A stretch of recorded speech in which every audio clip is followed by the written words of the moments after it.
Welcome to Hurrdat Sports Radio. Heck left, here on the near side, continues to hold it. What strength he's showing here down to our right. The near corner, the Oilers come up with a pass to the line, and it's to nobody all the way down to our left. It rolls. The final seconds tick away, and the Panthers take game 3 by a 4-3 final score. The Panthers lead the Stanley Cup final 3-0. The 2-1, there's a high fly ball. That's it deep to right. Back to the track, the wall, a gunner. Brendan Donovan with his 5th home run of the year, leading off the 6th. And the Cardinals go ahead 4-3. The next one is driven high and deep into left field. It's back and gone off the DraftKings sign. A 3-run homer for Tyler O'Neill, and the Red Sox have broken it open. It is 8-3 Boston. As this ball hit high in the air to deep left field. Carlos Correa says, we don't need all singles. Home run into the second deck. And the Twins lead 6-2. Now the pitch. Line shot. And fair up the left field line it goes. Around second, on his way to third. Coming around third, flying around third. Isbell dives at home plate. Royals win it. Good morning. Welcome into Hurrdat Sports Radio, AM 590, ESPN Omaha, ESPN Tri-Cities. We're live on Twitter, Facebook, YouTube. That's DB. I'm Ravi Lulla here on the Pillar Exterior stage. What's up, DB? Hi. Hello, sir. What's up? Hello, friend. How are you feeling about your Robertson just throwing gas on the Dodgers? It's not good.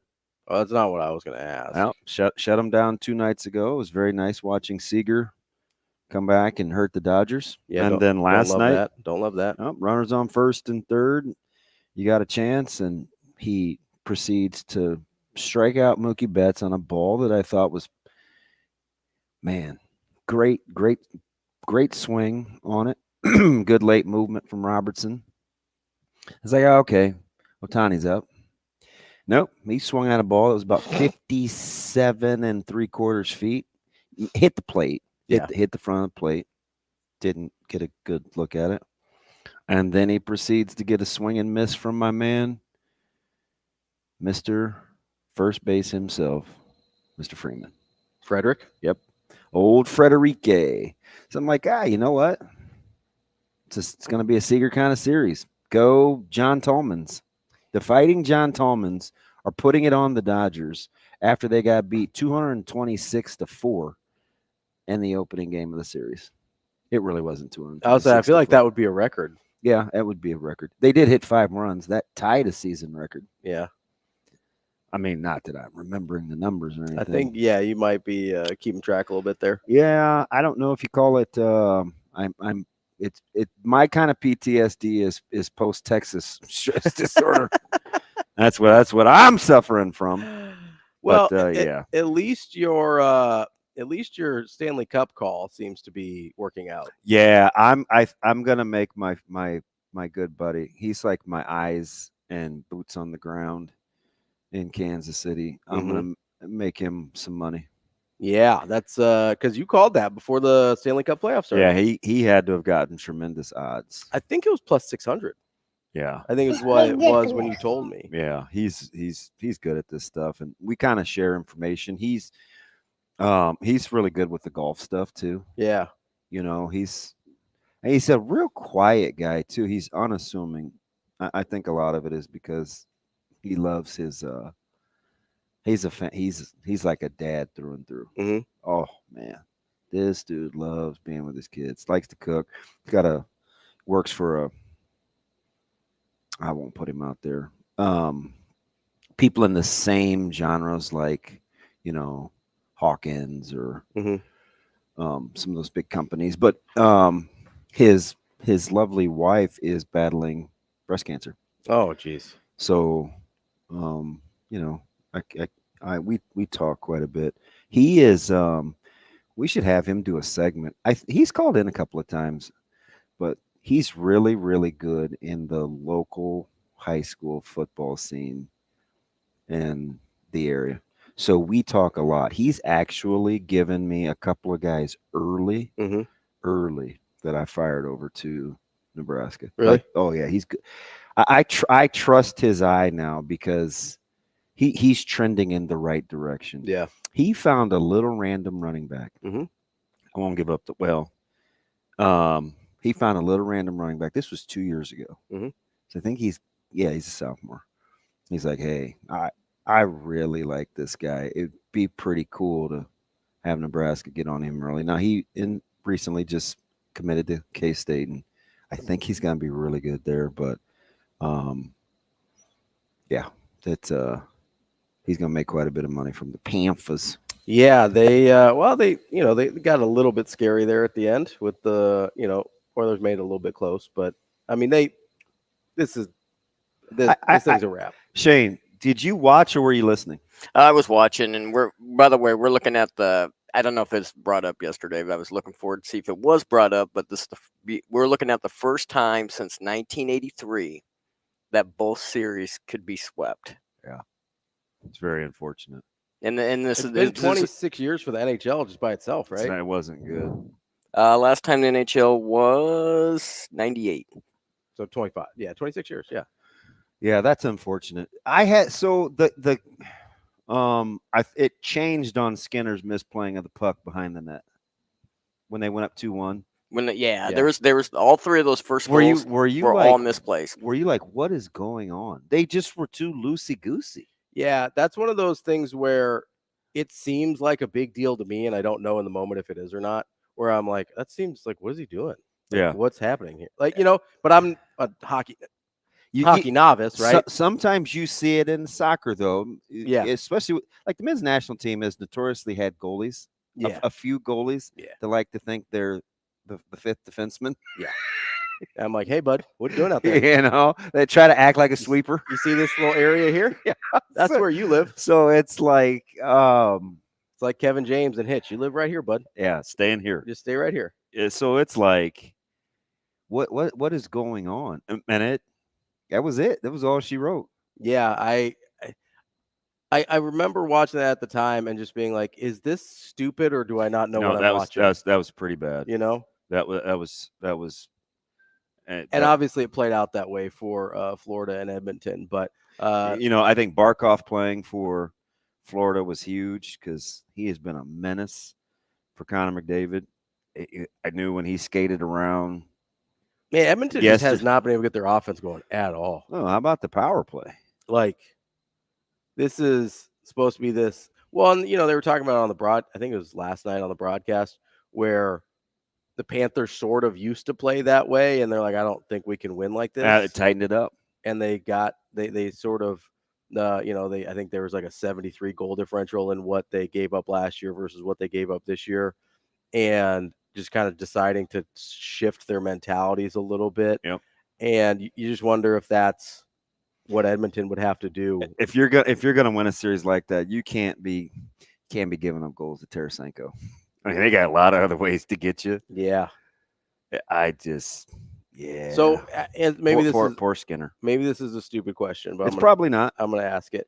Is hockey one of those things where you're deciding like, hey, I'm either going to not let the main guy get his, but I'll live with what he gets and no one else is getting anything? Mm-hmm. Or you say, hey, I'm not going to let the main guy beat us, and then I'll live with whatever else happens. It kind of depends on like the depth, like, scoring lines and quality of lines. I don't know if you can make a conscious effort. You obviously want to slow down Kachuk and guys like that, but it's not like basketball where you're like, hey, although in basketball, kind of. In basketball, if you got a lot of scoring depth, then you don't really have that option. Kind of. I remember, Shane, how many years? That was probably 2 or 3 years ago. Remember Dallas made the runs? It was the year that inexplicably the Avs, I said they choked. People thought I was being a little hard on the Avs when you were. Dallas only really had 1.5 scoring lines, and they kept scoring. Yeah. And I was like, I don't know how they did it, but they did it. Yeah. Do you remember that? Yes. And I was like, so you see that happen? I feel like people let Boston do that Pasternak line. Mm-hmm. And 3 years ago, that was the only line. That was really the only punch that they had, and they still found it. Now they got great goaltending did the Bruins, but I don't know. Like Florida is so grimy. Yeah. They win all the little battles on the boards, and the forechecking is really good. Like we got Bobrovsky. Dude, he's on a heater. Well, that's like he's on a heater. That's one of the things where I feel like if you can, and it's hard obviously, but if you can predict which goaltender is just going to be on a heater, you got like a 50-50 shot of predicting the Stanley Cup winner. That's what I was saying in game one. Like he was the when Edmonton didn't get that one, I was like, yeah, it's going to be a long series. Yeah, and it was still 3-0. Yeah. Now they got the cheater late, but if you weren't going to score that, you had a period and a half where it looked like the ice was tilted. Yeah, they were just blitzing them. They turning the puck over 2-on-1. It didn't matter. Yeah. So it's like, I don't know. My man JB is going to be eating good in the neighborhood. Yeah. Yeah. Yeah, I don't know if you can do it like I have some. I gotta ask him if he still wants them. His son was a huge Jeff Sims fan. Oh yeah. So he sent me a pair. He just wanted them signed. Yeah. And return on, but like the whole thing. Just solid, dude. Yeah. I need to ask if he wants them because I have them. Yeah. But Sims, the juice left the station early. It really did. Like by week 2, I'm sure his kiddo was like halfway through week 2, I think. I was like, kind of like, yeah, maybe I don't. Maybe he's gonna be a big Arizona State fan. I don't know. What do you mean by that? He that's my food recommendation guy too. JB? Oh yeah. Okay. The human cheat code when it comes to barbecue. Oh, okay. Oh yeah. I thought I was your food recommendation guy, but that's like going out places. Yeah. By the way, not cooking. Your crazy rich uncle, Ryan RP. Oh yeah. It was I think he's just being nice to me, but like he's like, hey, let's go grab a bite to eat. Oh, you can bring Ravi and Natasha too. I'm like, I didn't like shoot it down. I didn't shoot it down. I kept the conversation moving, and I was like, why do I want to do that? Yeah, I don't hang out with that guy. I see that dude every day. Every day I talk to this dude. And then you miss me on weekends. So it's like, yeah, I may not. I mean, outside of college baseball, I don't know if I'll talk to too many people this weekend. I got to get my mind right. Yeah. Plus, yeah. I think Caleb's going to come home for a second. Oh, that'll be good. Yeah. That'll be good. I think. You think so? No, I'm pretty sure. Well, that's good. I know you don't talk to him ever, but. Good morning, good night. Go home, my man's still practicing techniques in the dorm hallway. Oh, hey, you got to get it. No, he's got to get it in.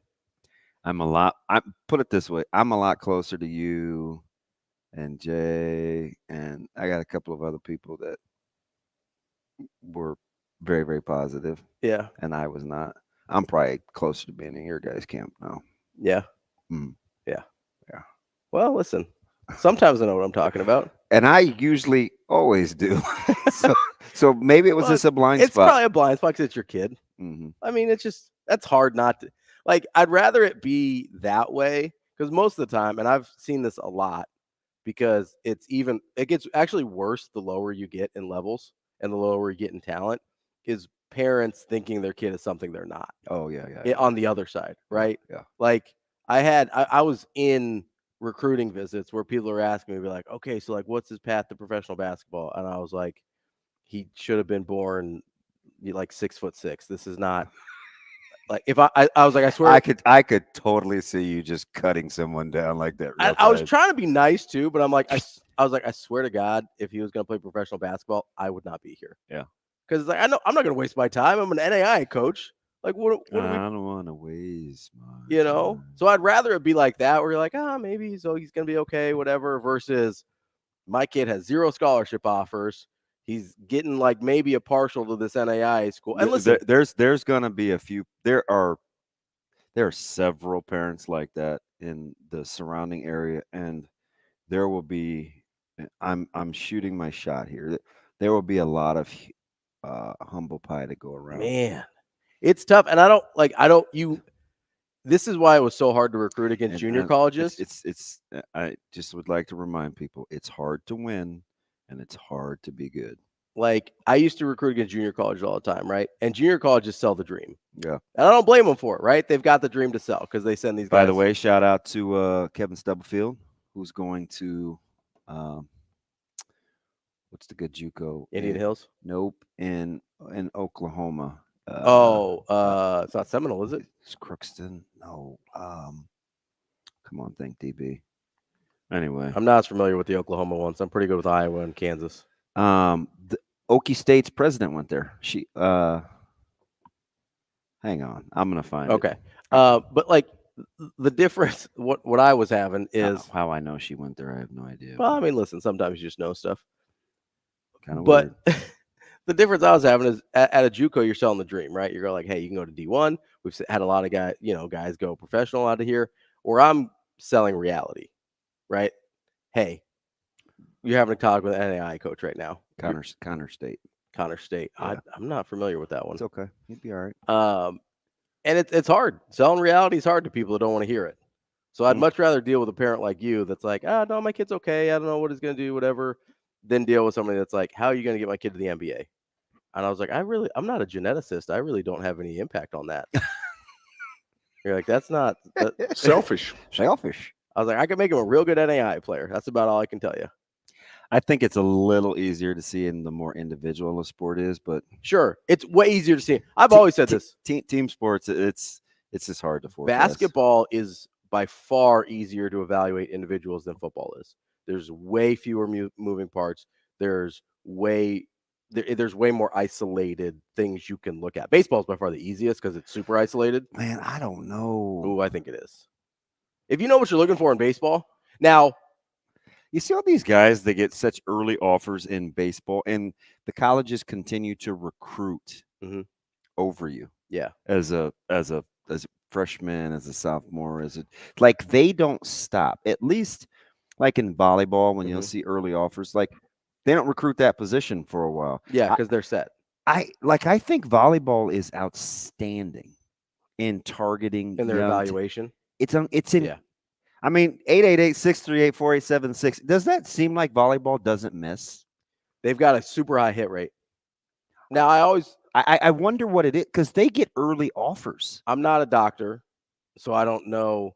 But the at least the old wives' tale, and I don't know if it's real or not, is that girls would mature faster than boys. So I don't know if that's part of it because like by 14 or 15, maybe you've got a better idea what the finished product is already. Whereas a boy at 14 or 15, you're like, I have no idea what this is going to, like, maybe he hits a growth spurt, maybe he doesn't. That's always been my theory. I don't know if that's true or not. It's just incredible. Yeah. I mean, I was hearing about, now, granted, I know her dad, so that's kind of a little bit of a cheat code, but like Krause, I mean, we're talking like since the 6th grade. Yeah. Or Allison Weston, who was somebody I thought was pretty sweet. Or like we knew Britt Prince was going to be awesome. When or she the was Ralston twins. They're freshmen. Yeah. They're coming into the 9th grade, and it was like the Titans prize get. Now the program was incredible. Sure, yeah, for sure. But it's like nobody does that I mean, there are very few Leonard Fournettes. Yeah, where you just get it right early. Right? You have a lot more. And listen, this player ended up being really good, but the what's his name? Noel Devine. Yeah. Right? You're seeing by the way, was on the Omaha Nighthawks. No, he was.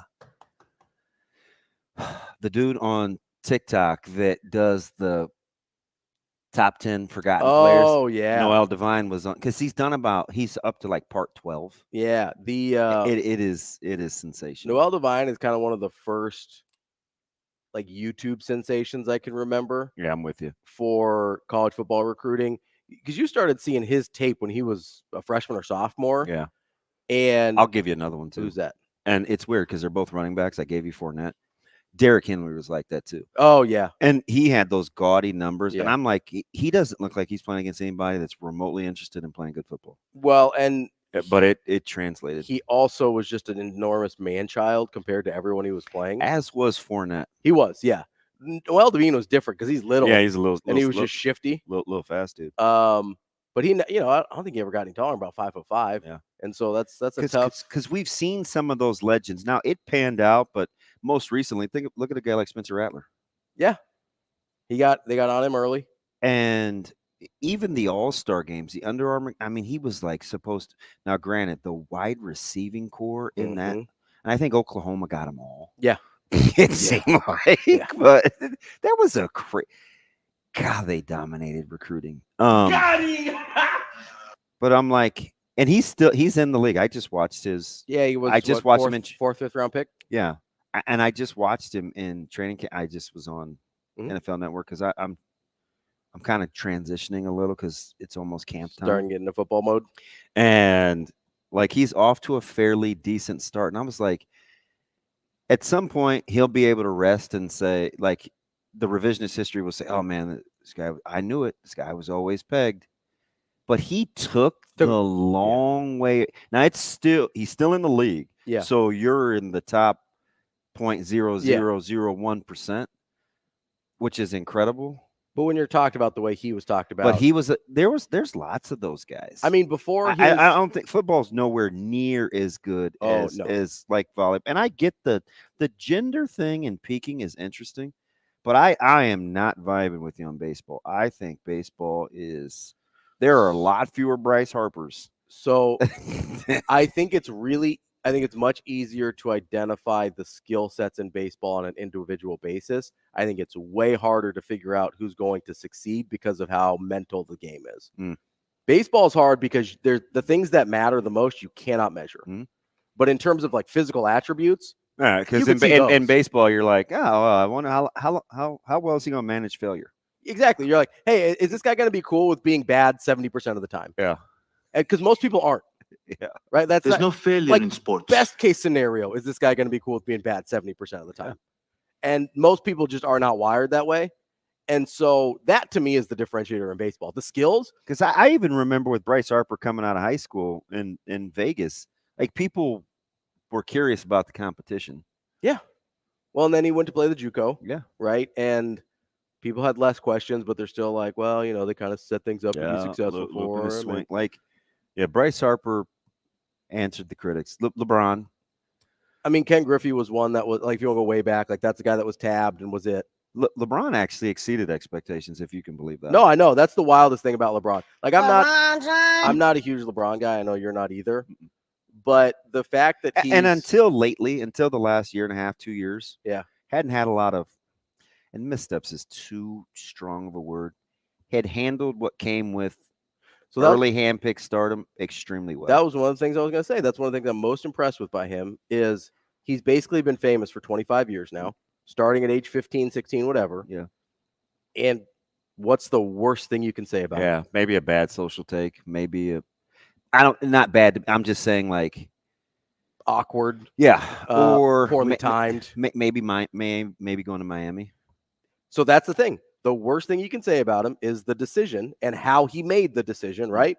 But keep in mind, that whole thing ended up with $2 million to a Boys and Girls Club. Yeah. That's the worst thing anybody has to say about him. Oh, boy. I mean, maybe. They said it did. That's the story I read. As they say it did. And to think this all started with Skinner misplaying a puck behind the net. And 40,000 points later, LeBron somehow exceeded expectations. Hockey, I think, has a fairly good success rate too. That's fair. Yeah, that seems like it. I don't know a ton about it, but every time I hear like, we got Connor Bedard, or we got Connor McDavid, or we got Sidney Crosby, like they tend to hit. And San Jose better be careful with that first pick, because as we've seen, you need more than a guy like they have in Chicago with Bedard. We're coming up next. We'll get the lineup set for you, and we'll have more Hurrdat Sports Radio. We will be back.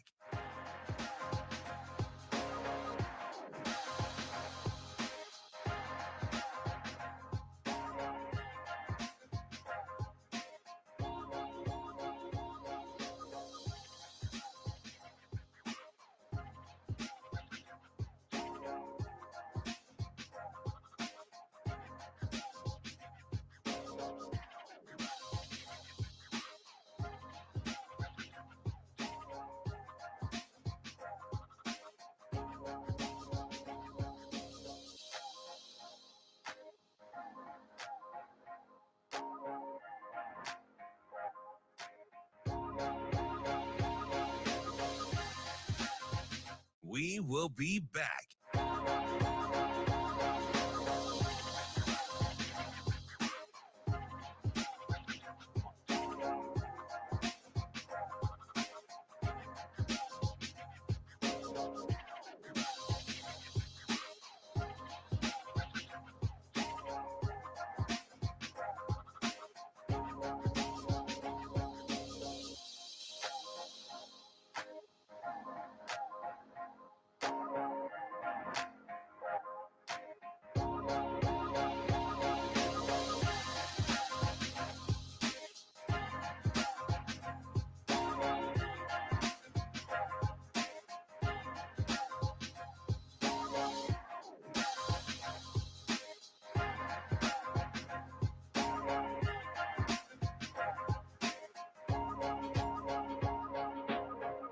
We will be back.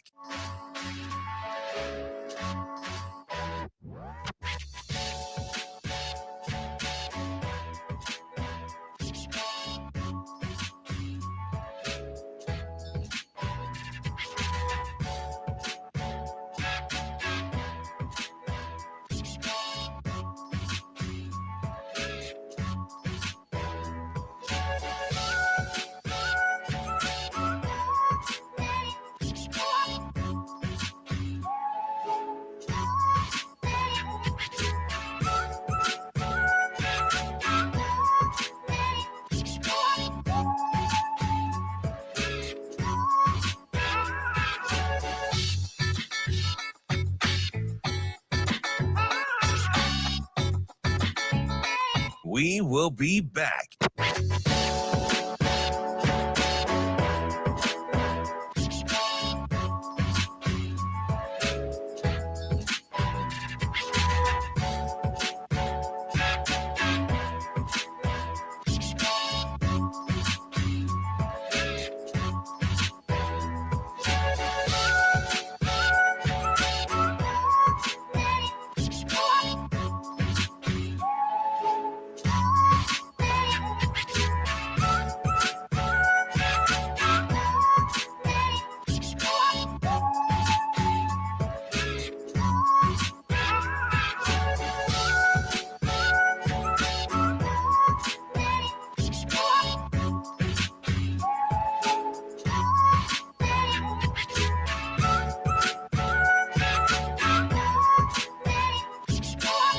We will be back. To this day.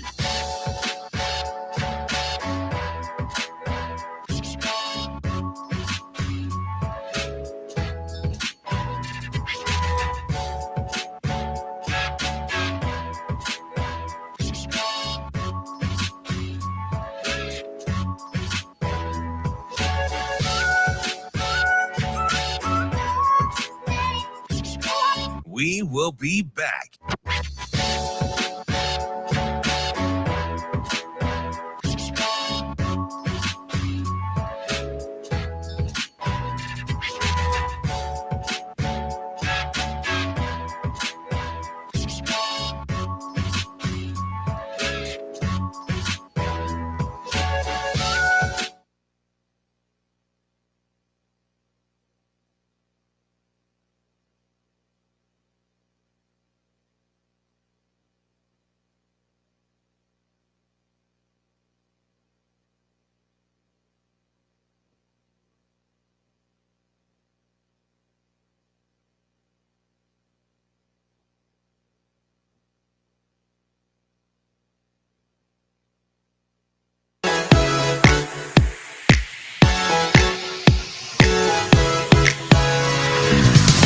You're listening to Hurrdat Sports Radio. We're back here on Hurrdat Sports Radio, AM 590, ESPN Omaha, ESPN Tri-Cities. We're live on Twitter, Facebook, YouTube. That's DB. I'm Ravi Lulla here on the Pillar Exteriors stage. And I want to remind you that DB and I are actually going to have a special edition of Hurrdat Sports Radio tomorrow, 11 a.m. live from downtown, as we're going to be there for the College World Series. It'll be from 11 to 1. We will have college baseball coverage, obviously, but we will also have coverage of Nebraska's huge recruiting weekend as well. It's a big one. So and the funny thing about this one, make sure you get us 11 to 1. We'll be at Zipline. Yep. Little party place. So come say hello to Ravi. What? You don't want him to say hello to you? I'll wave. Okay. I hear everybody at Zipline has always been so cool. So hopefully I'll feel at home. Yeah, and I think we're like up a little bit, so we're kind of like separated from the crowd. It's okay. I'm not weird. I like people will tell you I'm a lot better, and like I was fine yesterday out at Willow Lakes. Mm-hmm. Got a chance to see my man Smalls. Yeah. God, I missed that dude. So I copied his diet. I didn't bring it back up, but he's the guy that got me started on the turmeric, the cayenne, honey, and apple cider vinegar. Yeah. Yeah. Small shrunk in like 6 weeks. Is incredible. Apple cider vinegar is disgusting. It's so awful. It's so bad. Do you want a quick gross story? Sure. Glad you asked. I take it every morning. Mhm. It's the only thing, because I don't eat. There aren't a lot of other things that maybe horseradish, but I don't eat it enough. Mhm. It's the one thing that I could taste for a while. It gets the pre, the post, and the post toothbrush. It is so bad. You gotta brush your teeth 3 times. It's incredible. So the other funny thing is, this is so dumb, but I'm super like put the quarter in. Apple cider vinegar got me to be able to tolerate the terrible taste of Listerine. I am a scope guy. And what's the other one you like? Somebody is blowing me up. I am working. Crest? Nope. You squeeze it. Shane, remember I couldn't figure out how it would pour. It has the little thing in it. And then I realized after like halfway through the bottle of fighting it that you squeeze it and it fills up. Listen, I took the whole thing off every time I wanted it. Yeah. I'm like, I'm going to get another one. This is just too much effort. Yeah. Sometimes I just want to put it in the cap and go. But you're supposed to squeeze it. Yeah. And it fills up. You know what I'm talking about? I have no idea. Damn it. But anyway, like Scope, and I like the ones without alcohol. I like the different colored one without the alcohol in it. And I never felt like I was good. Mm-hmm. So I'm like, fudge. Listerine tastes like boo-boo, but at least it's something other than apple cider vinegar. Yeah. So I took one for the team and used Listerine for a while, but I'm like, yeah, this ain't gonna last. I just use whatever my wife buys. I don't know how people can. I mean, shout out to Listerine if you want to, pay for Bending Bites or something. But like, I don't understand how people do Listerine.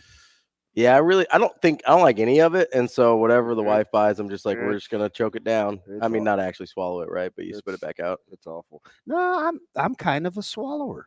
Yeah. The mouthwash. It's freaking bats.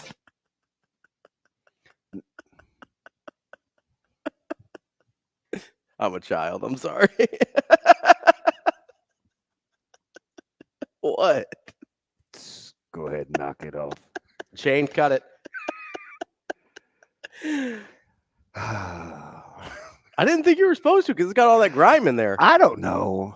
Right? Because like theoretically, you're supposed to like it gets stuff. This dude's throwing his hands up in here like wasn't me. It absolutely was. Knock it off. Like he just makes it up. You just I'm gonna punch him right in the face.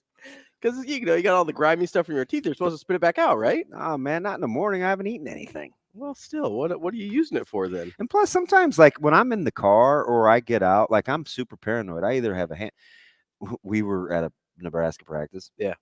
And I'm very conscious because people, for whatever the reason, they get close to me when I talk, and I never want to be the guy that has bad breath. So I keep all toys, but usually I take a little handful and I put it in my pockets. I'm like, oh, I got to talk to this person. So I didn't have any pockets. Yeah, like re-up. I didn't have any pockets, so I asked Caleb to hold the case of Altoids. So they close out practice. Yeah. This dude practically throws the case back, and he got me walking around shaking like I got a bag full of pennies. I was like, sorry, bro. Oh, my goodness. I didn't want to be that guy either. He couldn't give it back to me fast enough. That's how you know he's a good kid. I don't like things in my pockets, though. That's how you know he's a good kid is he went bag full of pennies and not a bag full of pills or something. I don't even know he knows what that is. That's how you knew he grew up on the right side of the tracks. So I'm out on Listerine. All right, there we go. That's mouthwash talk this morning here on Hurrdat That's Sports apple Radio. cider vinegar. I see. Coming up on the show today, we've got Nick De La Torre. He'll be joining us at 8:30 to talk a little Florida Gators baseball. Chomp. At 9 a.m. Act.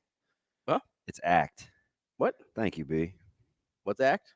Oh, the mouthwash. Yes. I was like, Bro, there's no Act in Nick De La Torre's name. It was so just one of those things. I was 48 years old when I learned. Yeah, that's not great. Do you know what I'm talking about? You squeeze it and it fills up on its own? No, I had no idea. The one that I have, one that I have is Act, and it doesn't do that. Well, maybe you should. They just got some regular ass Act out there too. Yeah. All right. It's not the fancy one the DB bought. No. Which, by the way, my guy B, is it like the bottom filling like beer glasses that Vrzal It's has? like the one when you go to the dentist and you like squeeze it and then it fills the cup up from the bottom. I got nothing. Am I speaking Portuguese? That's not what I was going to say. You're going to say Hindi because yes, you're racist. I was because I'm mad at you. Racist. I'm not racist. Mad at me? What did I do? I didn't say anything. That was the problem. You laughed and giggled like a schoolgirl. What am I supposed to say? Hey, no offense to schoolgirls out there that like to laugh and giggle. I have one at home, so don't at me, idiots. Hey, all right, I see what kind of show this is going to be. By the way, talking to him. Go ahead, finish. 9 a.m. We got Mike Sautter from Hurrdat Sports. Fresh off a tournament foursome win. Yeah, how did that happen? I don't know who must have swung it. Well, it must have been Dana White, Tyler Mosman. Yeah. This dude's out here talking with like Greg Olson and those guys. Yeah, I'm like, really, T-Mose? I think Sautter was just there for the vibes. We can ask him. We can ask him how he swung it. So he gets very, very. You remember when we went into like that 1 month super hardcore training when he was going to wrestle? Yeah, he's like competitive. Yeah, so he was like on pins and needles this week because he hadn't been out. He hadn't had enough time to get out there and play golf. Like this dude never wants to embarrass himself. Yeah, he told me he hadn't been out in a couple of years, so I'm curious how it went. But he's competitive. Yeah, but in golf that doesn't always matter. Like you gotta, like reps matter in golf. Yeah, so that'll be interesting to see. 1,000%. We've got Ryan Brauninger. He covers Texas A&M. We'll talk about the Aggies coming up here at 9:30, and then we'll wrap up the show as we always do at 9:45 with the one and only Matt Vrzal, who's got those. Matt. Those bottom filling beer glasses I was talking about. Yeah, he'll tell you about the knockdown drag out that we got into over Gifford. Oh, And it really wasn't about it. I mean, I was in a bad mood. I was in a bad headspace, and he always is. So it was just highly combustible. You know what's funny about those little bottom filling beer glasses? What? Like I know how they work. Oh, you're talking about at his place? Yeah. Yeah. So go ahead. I know how they work. Yeah. But I'm an idiot, and so I kind of get like fidgety sometimes. Like I've got the little baseball, you've got the volleyball. Like we get fidgety, and so I'm kind of just messing around, and I decide it's a good idea, knowing how the glasses work, to push the little coin up from the bottom and spill my beer all over the place because I'm a moron. Yeah. So that was one of the times that he like basically wanted help, but he didn't want help, and he kicked me out from behind the bar. We were hosting an event, and I could say we. I don't have a turd in my pocket, but I couldn't figure out. He showed me a couple times. You put the magnet in, you do this at the bottom, you set it on the deal. Yeah. And I screwed it up like once or twice. I mean, give your boy a chance to like make sure I get the magnet in the middle. Yeah.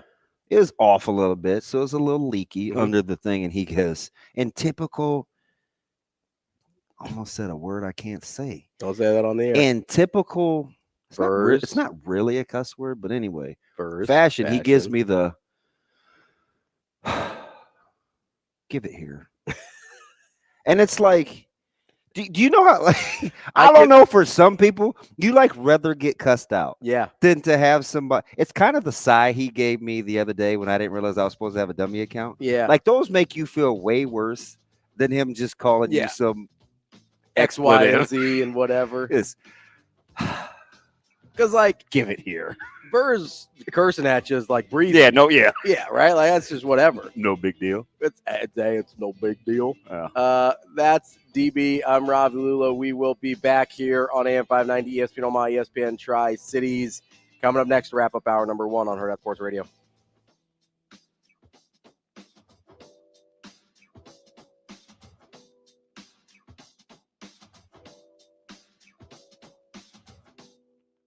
We will be back.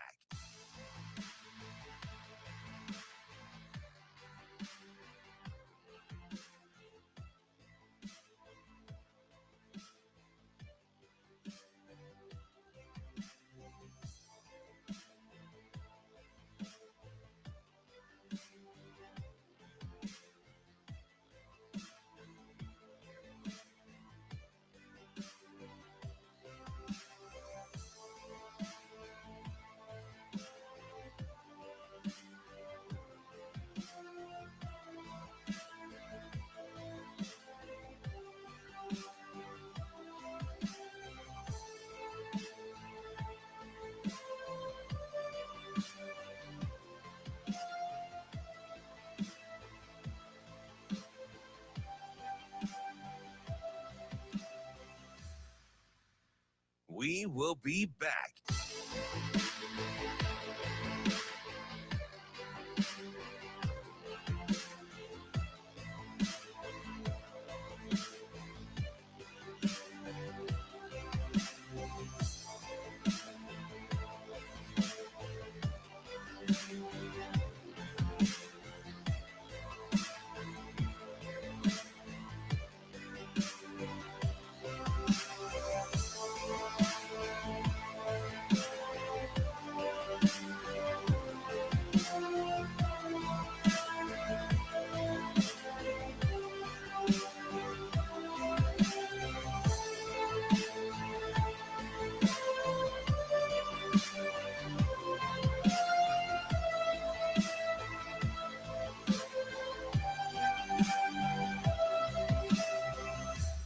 We will be back.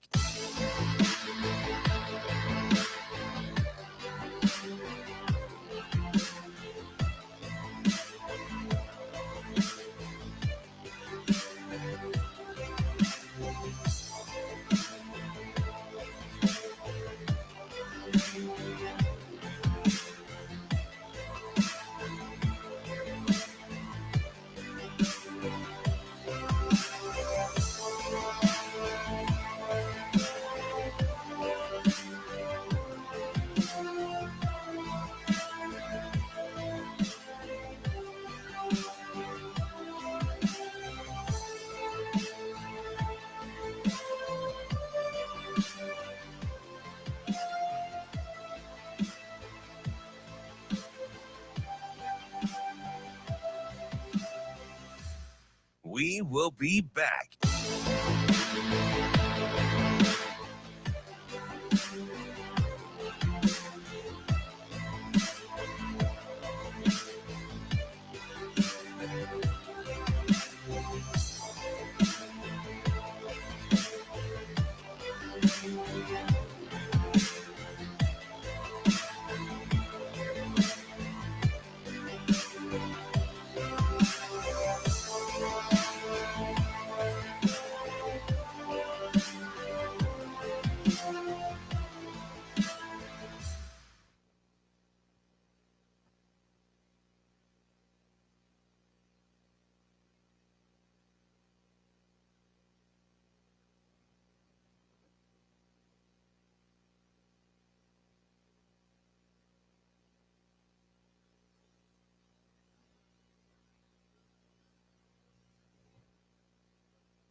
You're listening to Hurrdat Sports Radio. We are back, wrapping up hour number 1 here on Hurrdat Sports Radio, AM 590, ESPN Omaha, ESPN Tri-Cities. We're live on Twitter, Facebook, YouTube, SDB. I'm Ravi Lulla here on the Pillar exterior stage. Shane Schillerberg's over there somewhere. He's an idiot. In He's his over little, there low-key laughing, making fun. He went and Googled. in his little Charlie Brown house. I mean, Oh, that's the kind of land you were talking about. I had to see what you're talking about exactly. yeah, I know one thing though. I'm just sitting here in ignorance still. I'm If not. if the second segment comes back up to haunt me, I'm just telling you, we're gonna have some speaks. Okay. Shane, don't we have a best of show coming up on July 4th? You're an idiot too. That's pretty cool how I look out for you guys, and everybody can't wait to just flip a helicopter on in on their boy. That's all right. Yeah, well, yeah, I know. Yeah, I know, Art. I got you guys. So we've got some visits coming up here to Nebraska this weekend. Big weekend. Couple big weekends in a row here. Back to backers. We've got some. I mean, You got Friday Night Lights tonight. Your boy CJ is the headliner of the week. So that's how good this weekend is. Is Christian Jones the headliner? I said a headliner. He's one of the best guys in the group for so sure. You got hard to believe next weekend could pale. Now we'll see who actually shows up. Could potentially pale to this weekend because this weekend is huge. This is a big boy weekend. Yep, this is for the big boys. Yeah, for the not the little light quick guys. No, this is a trenches weekend. It is. They need to they need to start hitting. Alofa-Tuli coming in from Bishop Gorman. Yep. I don't know if I said that right, but I said it quick and with confidence, so I'm going to stick with it. Speaking of confidence, if you get one, I think you can get two. Ooh, okay. Well, we're going back to backers with Alofa-Tuli and then Bishop Gorman. Bishop Gorman guys. Yep. Okay. Let's bring them all in. Isn't Ruggieri a Bishop Gorman guy too? I don't know. I still don't know how they got him to walk on. He's a good player. He's not he had options. Color me very, very curious. Like that's an interesting connection if they can build that pipeline up with Bishop Gorman. Got to start hitting on some D-line too. Yep. My man Lance, not Michigan. My other guy, LBZ. Mm-hmm. We got Malcolm Simpson coming in from Texas, D lineman. Yep. Kind of an edge guy more. But you've got some guys in this class. You got Tapu from Utah coming in. Big offensive tackle guy. You know who we should put on the Utah guys? Who? Is our boss. He's a Utah guy. Spends a lot of time there. Yeah? Yeah. You know, maybe he knows people. He's connected. Let's get some, maybe he could tell you about the greatness of the state of Nebraska. My brother lived in Utah for a little bit. Raj doesn't sound much like a recruiting guy, though. Nah, probably not. Okay. Bill, consummate recruiting guy. Yeah, I feel like Bill could do some recruiting. Raj maybe could. I don't know. Dude can talk. We need a couple. We need some of the heavies. You need some of the. That's where you build it. You build it up front. As we mentioned, your guy Christian Jones coming in as well. We do have a little light, quick guy coming in, although he's currently committed to Oregon, but he's visiting here. Well, they're not afraid to shoot their shot, are they? Oh yeah, that's one of your Kansas City area guys. You may be committed to somebody else, but that's okay. I mean, listen, you want to show up. How's that my problem? Yeah, and it's not like an Oregon. It's not like basketball or volleyball. Once you say you're committed, schools typically back off. Nah, man, football is free for all. Yeah, that's why scruples is a relative term. That's why people are talking about a summer signing period. Those are kind of your headliners. You also have Hammerbeck, the offensive tackle from South Dakota, coming in as well. Then you got a handful of commits already, like Bear Tenney, Bryson Hayes, Connor Booth will be there. It's a big weekend. I'll be curious to see what the thoughts are on Bear. He seemed like early on before he said yes, he seemed like a guy that enjoyed being recruited. I'll be curious to get because I wait, right? I don't. You're a wait and see guy. Well, I need to know more about like their personality. Yep. How they're wired. Yep. That's the one thing I think I'm that's your best sense. It is. Right. And that's not to say you're not good at evaluating the physical stuff. It is. I can look at that. I just don't know. Like I'm always gonna, at the end of the day, it's gonna boil down to a handful of things. Yeah. Because I've seen just too many super talented guys. Really gifted guys.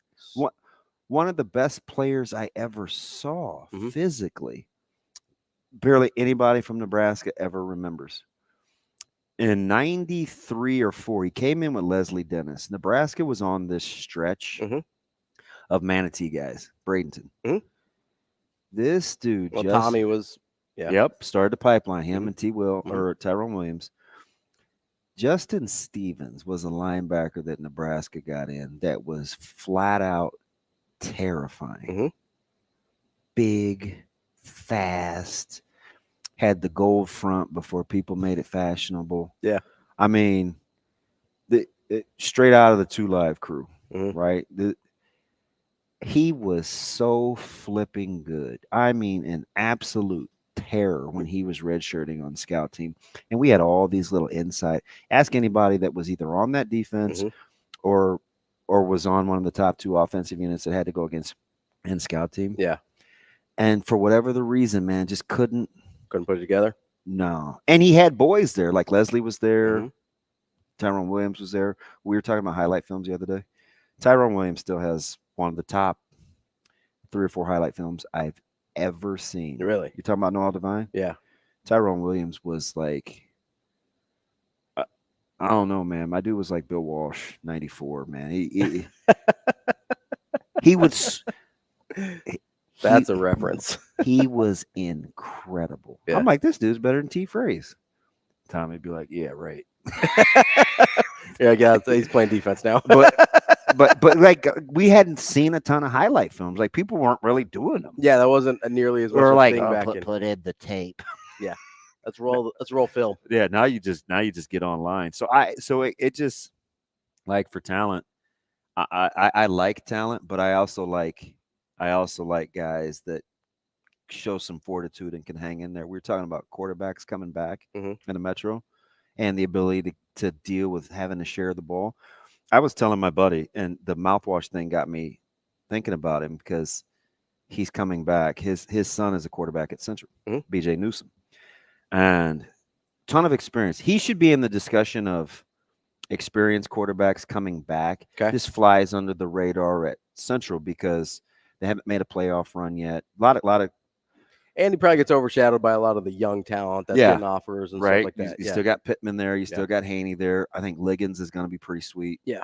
Now, granted, they've had a few defections, but that staff is willing to live with it, right? I think they're still reshaping that culture the way that they want it to. And if you're a Central guy, they want to ride with Central guys. But it's not going to be for everybody.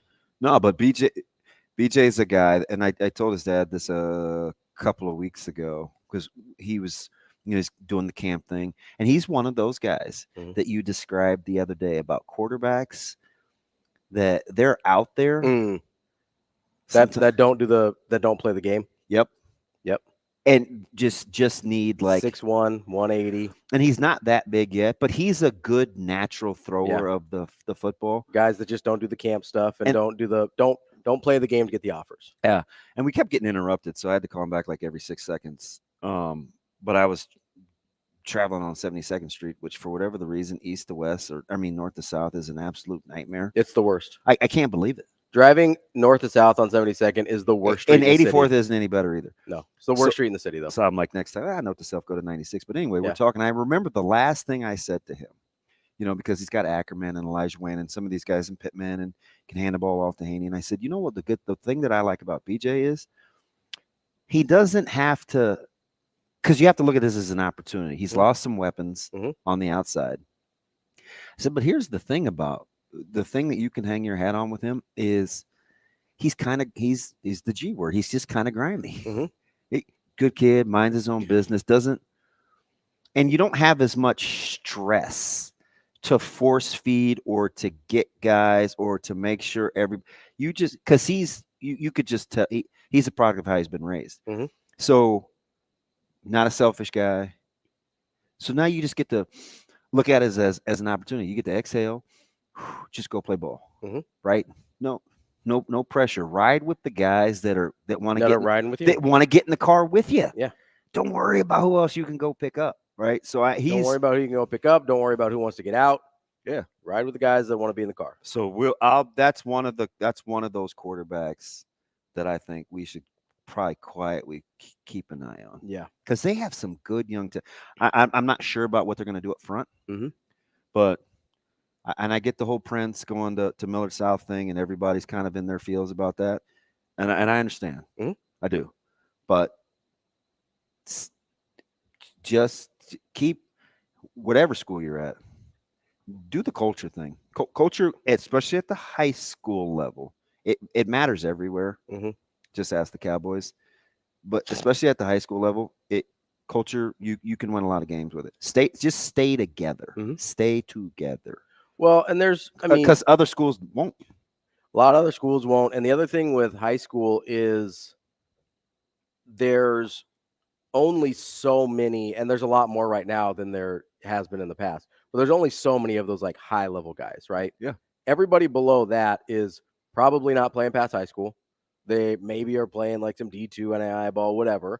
But this is kind of the it for them for their football careers. Yeah, good football players. Really good high school teams, really good college teams, really good NFL teams. They get their 4th, 5th, and 6th rounders to maximize. Yeah.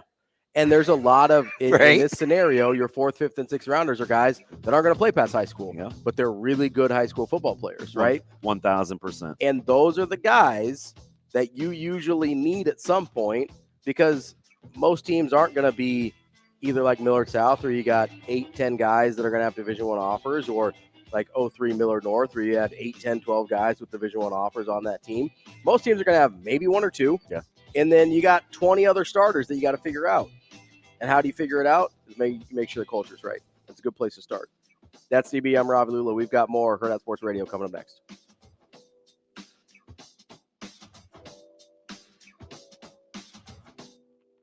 We will be back.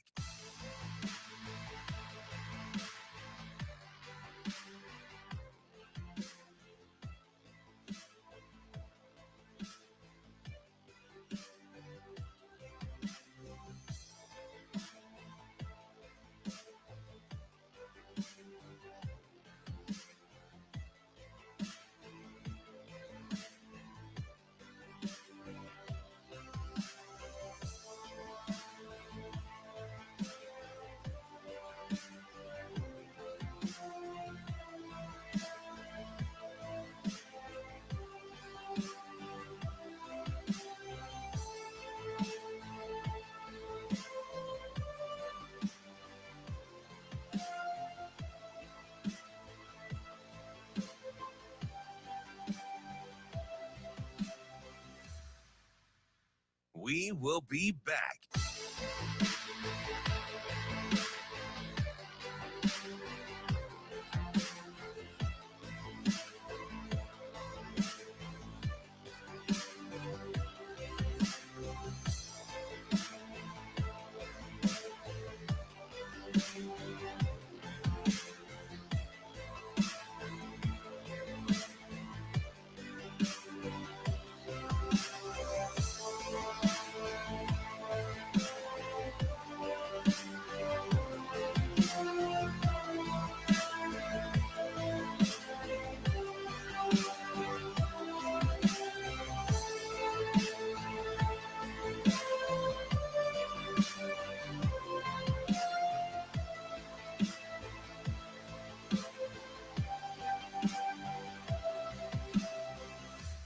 We will be back.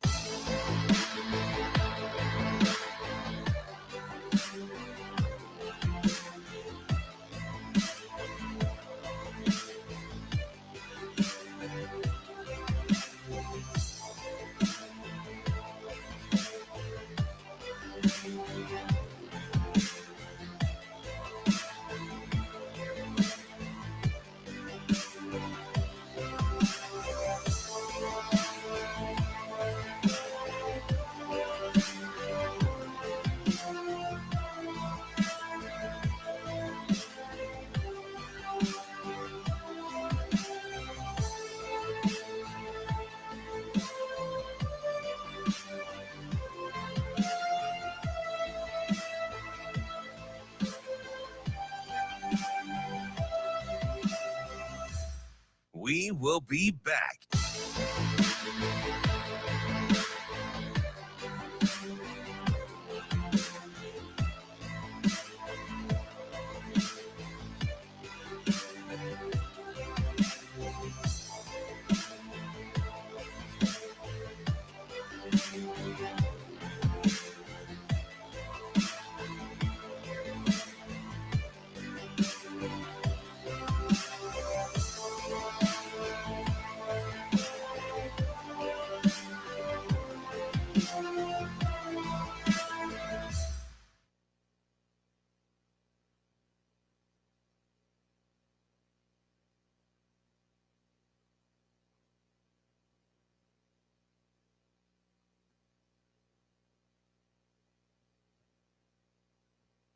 From this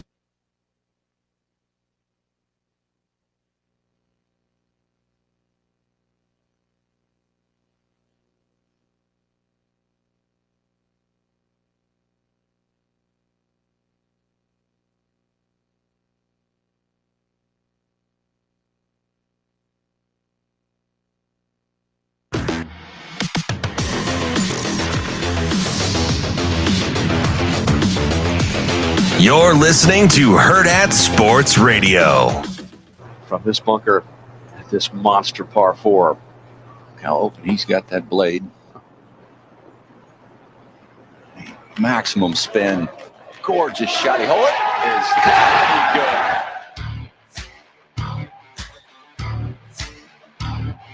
Kicking off hour number 2 here on Hurrdat Sports Radio, AM 590, ESPN Omaha, ESPN Tri-Cities. We're live on Twitter, Facebook, YouTube. That's DB. I'm Ravi Lulla here on the Pillar Exterior stage. My guy Rory McElroy just, happened to be in contention. I don't know who brought that up yesterday. I don't, just John Rathouse? No. Quiet, please. I did. Get on your podcast. I did. So let's just get over that. No. Is that Kim? I think that's Kim. I miss Diane too. Jack and Diane? Little Diddy? No. Nobody's really nice to me on this show, but Diane was, she'd always like say hello and what up, Damon, and what up, Damon? Let's get over that. Yeah, that would be Diane, the Sicilian stiletto. No, that was Kim. Kim actually likes you. Yeah, she's mean to me. I'm so nice to you. No, just not on the air. I thought about that. You hear in-state rival saying that. Like, you know how it's like steam. Is that Avery? No, it's still Kim. It's the Kim hour. Yeah, that sounded like Avery. I think that one was Avery. I think you mislabeled that one, Shano. But I mean, when you hear in-state rival saying that, like, let's play now. That's that's definitely not That's Kim. Kim. That's 100% not Kim. I can go to Avery. What'd you put in that vape today, Shano? I can go to Avery here. I just learned the Simba Donna from yesterday, so I'm cool today. But I am Donna Summer. I am kind of like on the verge. It's like hold the hand. Do I have the shakes? Guess what I didn't take this morning? Because we'd all been in trouble. I'd have for sure been at the house. What's that? Need another job. I did no spark this morning. That's probably good. Yeah, because I just know. Can't rev too high. Nah. Yeah. And I was already kind of dicey. You know what's funny is you take spark to like rev high. I drink my energy drinks just to get to baseline. Well, I think so. Since I've been back, I think people think I'm in a. What did Sindelar say to you about me? He asked if you were which one? Where he's just unusually happy. I think he's like, I didn't know he had that in him or something like that. Yeah, he said you were a lot more I don't remember what term he used, but kind of like plucky? Like that's what a little more loose, like a little more comfortable. I don't use the word plucky. Just say sure. I was guessing what he would have said. Just a plucky underdog. You think? No, Alex probably used like 18 expletives. Yeah. He gets after it, which I appreciate. That's one of the things him and I have in common. Between turning and burning his American grits. Spirits. I think he's an American Spirits guy. Yeah. He burns grits. He really does. It's great. That's the only time him and Stibbs are the only time I smoke cigarettes. I miss Stibbs. Is we'll go get some beers or whatever, and I get to like 4 drinks. So what are you in high school? You sound like those girls that you wanted to date that you didn't want them to smoke, and they go, I always smoke when I drink. and you're like, well, how often you drinking? We're in high school. I smoke cigars, because I like cigars, but I've never been a cigarette smoker. But like, I don't know You sound like a 19-year-old. Well, I don't know. Well, you just all of a sudden lose like. No, it's just they go out. The compass starts spinning. No, they just like go outside. I have a buzz. I need to smoke. I don't need to. I want to go outside with them, and it's weird if you're just standing there. Oh, listen, you want your hand held? No, I just want to hang out with my friends. You gump. It only takes 70 seconds for them to go smoke. They can't go mind their own business. No, they. Hey, I have to go to the restroom. Do you want to go? Yeah, we go to PAX. You guys serious? No, well, I can't hang out with my friends while I smoke a cigarette. Oh man, you do you. I'm trying, but you out here judging. Pot meat light brown. Really? Really? Surprise! Yes, indeed. Never mind. Tandoori oven meat kettle. Let's get to Kim. Dude, can you teach me how to do the clay pot? No, I can't. I don't know how to cook. You think I can't? Why do you have to answer me like that? I can't because I don't cook. Yeah, like he's listen. Knock it off this morning, all right? I don't cook. I sense the level of frustration in that answer. It's because I don't cook. But you might know how to do like the whole ghost thing with Demi Moore and make me one of those clay pots. You think I just know pottery, just like that? I could just. Well, isn't that the key to tandoori? Is the oven? I have no idea. Oh my! How did you not learn anything? I'm not from Africa, but I know some cultural traditions. Jeez. What is that too much? No, it's just right. I better stop. What's that? I told them listen. that I'm still mad from this morning. I know some cultural traditions. I don't know how to cook. All right. In any culture, you don't have to be so frustrated. in any tradition, in any type of oven. Okay. I do not know how to cook. Note to self: don't ask Ravi Either any more Indian questions. Tandoori or clay pot, or if you want to talk to me about like you can cook other ways. You can cook with the stove. Here he goes. You can use the grill. You can use. There's lots of different. You don't have to use the oven. I mean, you could throw a lot of different things. I mean, you could use yogurt. You want to go back to that. Serenity now. I'm just saying, there's different ways. Woosah. I can't even get to my ears right now. Woosah. Lord, grant me the strength to know the things I cannot change. You're dang right. Let's get to Kim. Oh, Lord. I think hopefully Kim's here to defend me against the vicious attacks I've been. Your Honor. Objection. You can't just lead somebody into that. That's what I always do. You know this. God. Kim, what's up? You want to talk about Mason Miller? Oh, Lord. Oh, sure. I'll talk about Mason Miller, but Ravi, before I defend you, I need to defend myself. Fair enough. That drop was not me. That's one. Thank you. I'm like, Shane, that was obviously our coworker Avery Howard, and you're just like, nope. Hey, it's listen, Kim. I'm pretty. Let's get over that. I already That questioned one's his Kim. hygiene. I'm sure she's sporting about 18 candles between those lobes. Kim, he just can't hear very well. Sorry. Okay, so number 2, Damon, I'm not always mean to you. I just call you out when you need to be corrected, which is like 99% of the time. Right, like 94% of your drops, I'm getting my wrist slapped over something. Well, maybe that's. And then you vouch for ding dongs like Vrzal, who's absolutely not a nice person. Oh, that's because I have, Matt and I've got. I don't know. She got a little. It was our. She got a little crush on Vrzal. Pick on Damon kind of thing. Who in their right mind would have a crush on Vrzal? I think she got a little crush on Vrzal. I did not say. Wait, I didn't say I have a crush on him. I said. He said we had a mutual in the world, but you're not one of the most beautiful. How does that happen? That sounds a little. I'm just saying, sounds a little bit like you got a crush on Vrzal, Kim. I'm not trying to call you out here, but Well, we mutually bonded over giving Damon crap, so that was easy. But I have to ask Damon one question, and I'll quit picking on Damon. Okay, what's up? You swallow scope, but you won't eat marinara. What the hell? It's timing, Kim. It's timing. So, let's say, they both were about timing. I was very, very hungry, so I gave in to eating the meatballs, even though historically that wouldn't have been something I picked. I did not want to waste the food, so I ate it. I did what I had to do. But then with the mouthwash, I carry the little small ones and stuff. So when you're opening your car door or something, you just don't want to see people see you spit. Yeah. And I take it before I get out. So sometimes I just swallow it. It's okay, right? No, you're there are a lot of drops right in that whole conversation right there. There are a lot of drops. Well, can you imagine somebody just getting out of their vehicle and you just see this this projectile? Yeah. It's like, what's wrong with this dude? Right. And then it comes out and it's green. By the way, I'm a Listerine person. So I just don't, I don't understand. It's not even minty.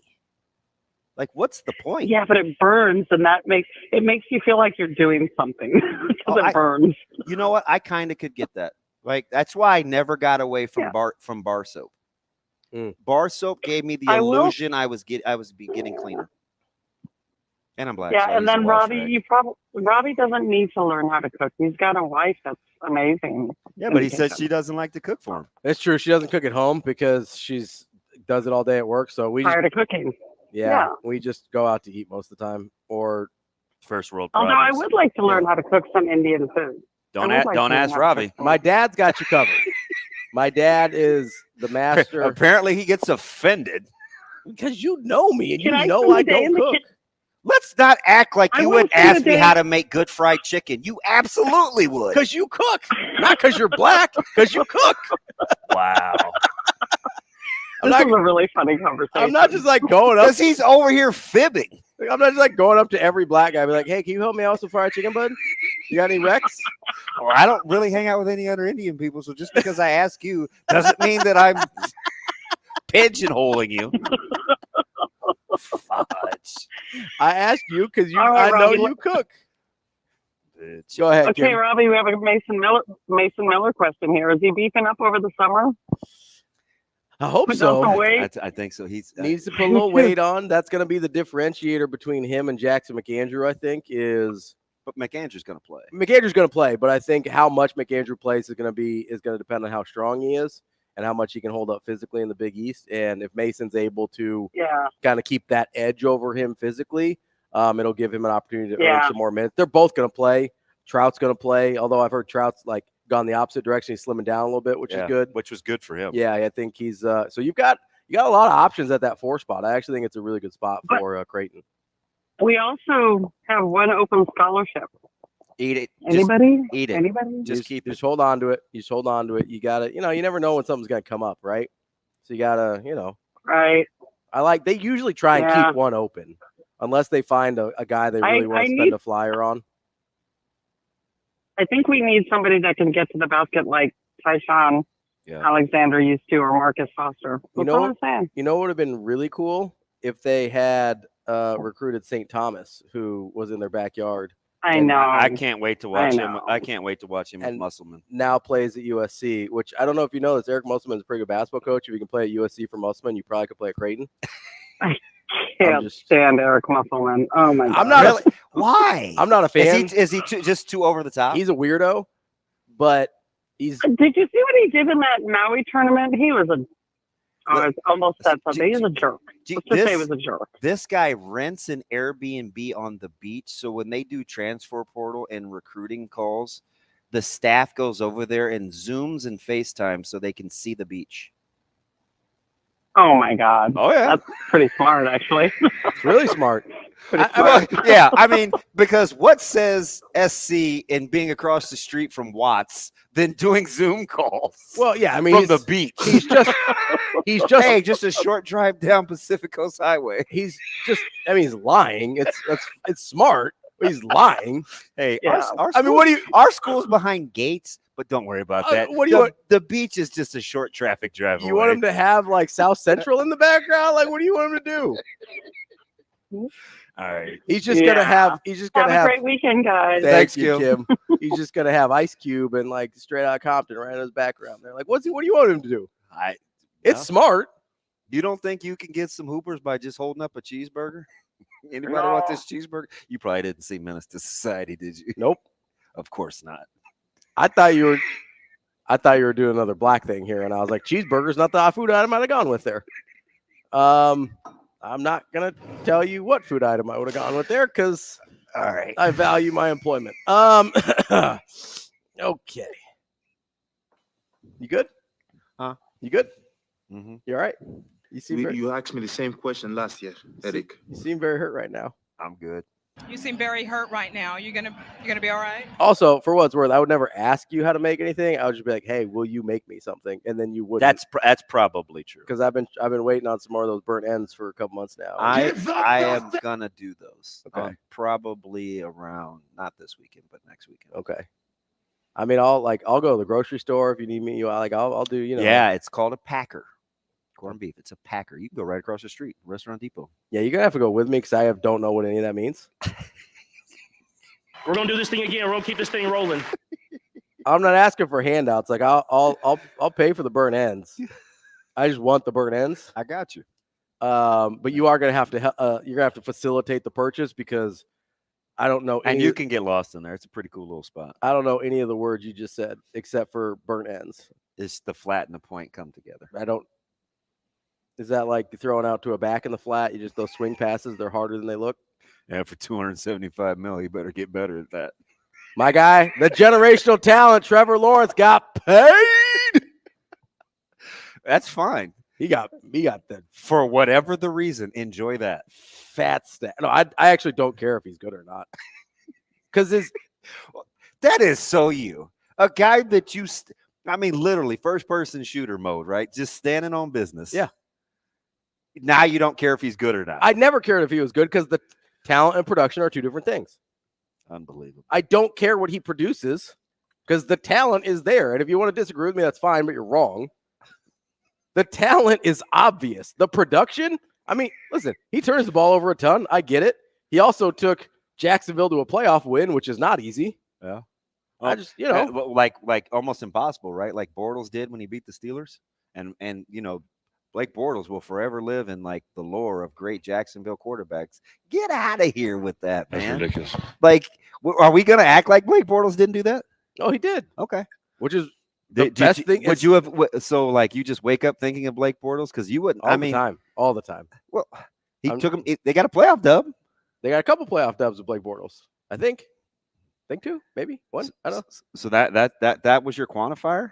Getting Jacksonville to I'm saying that's one of the things that he's done. And the worst division of that season? I'm saying it's one of the things that he's done. It's not super easy to do. Although the NFC South would like to have a word with me there. But I'm just saying it doesn't – my argument does not impinge on whether or not Trevor Lawrence actually produces anything. He could throw like a Jameis Winston number of interceptions this year, and I'd be like, yeah, he's still talented. He's just bad at football. Like there's a difference. So – I went back and I was looking at like the Tom Brady speech that was making the rounds yesterday morning. Yeah. I went down a quarterback rabbit hole. Which I texted you like the instant you tweeted it out, which was strange. Yeah. It was almost it's pretty much, like us and 590, the simulcast. Like it was almost like right then. Yeah. So I just went down a quarterback rabbit hole of like prolific quarterbacks. And I started in like the 2000s just to see. Okay, give me a name like where you started. I'm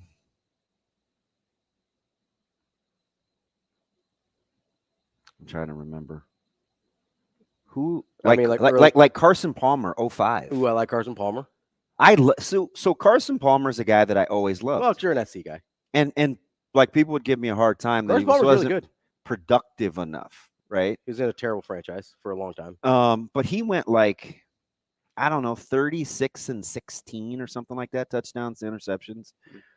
And so I did like Kirk Cousins was, by the way, do you know who doesn't ever throw interceptions? Who? This is crazy. Jared Goff does not throw picks. He really doesn't. He really doesn't. Would you like to, give me a number and say greater than or less than for career interceptions for Jared Goff. Now, keep in mind, so he's been in the league. Thrown for 30,000 yards. So he's been in the league since 16? Is that right? So we're talking about 7-8 years. Interceptions, let's call it. There's only he's done something that only two quarterbacks have done, and the other is Aaron Rodgers. Okay, so let's call it 8 years. I'm probably going to end up a little high here. I'm going to assume less than 10 a year. Let's call it 64. Yeah, he's got his interception. He's like 97 interceptions. He has less than 100 interceptions. Yeah. So he's thrown for over 30,000 yards and less than 100 interceptions. Aaron Rodgers has over 50K. How many INTs you think Aaron Rodgers has thrown? Oh, it's greater. This is tough. It's technically greater than 100. 119, 120. What do you mean technically greater? It either is more than 100 or it's not. But it's close though. It's close. It's not. Okay. It's 105. But where I was going with this with Tom Brady, he had a year. The year he threw 50 touchdowns. How many interceptions do you think did TB throw? 11. 8. It's pretty good, dude. It's not bad. Like, what are we doing? Throwing dimes is what we're doing. It's just weird, like what the barometer is for what we look at and what we're willing. Yeah.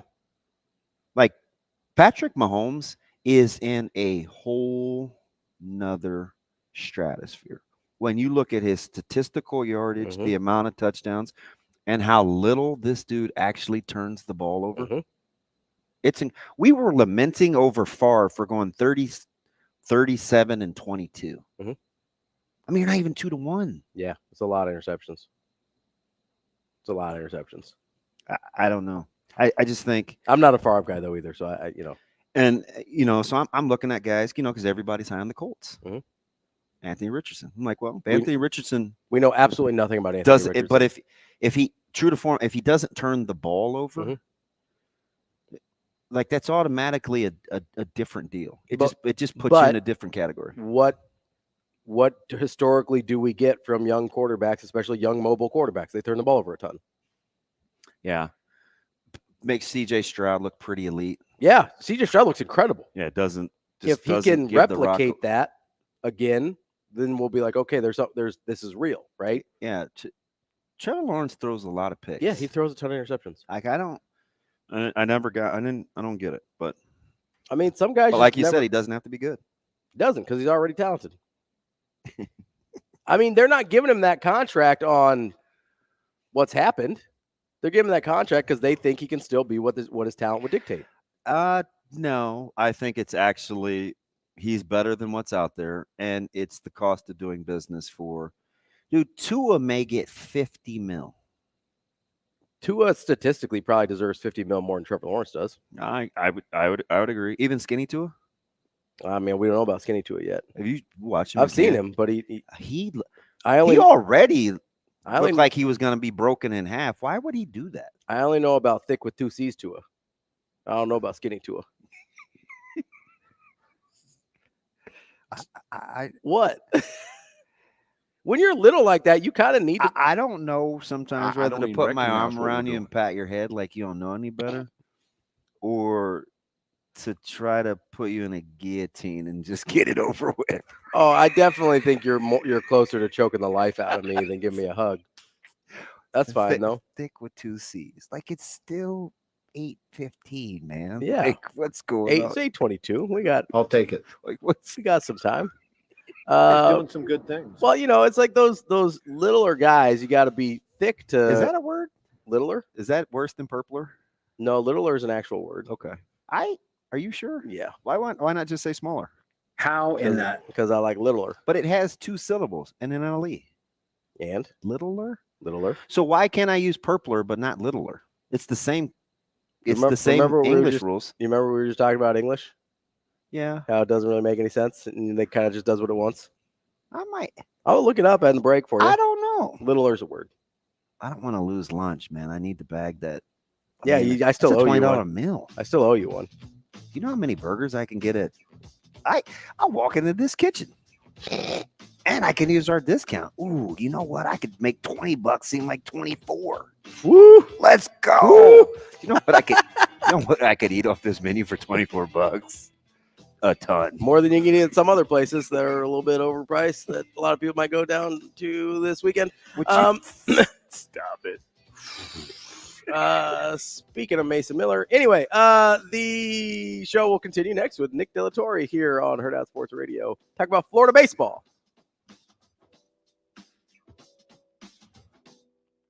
We will be back.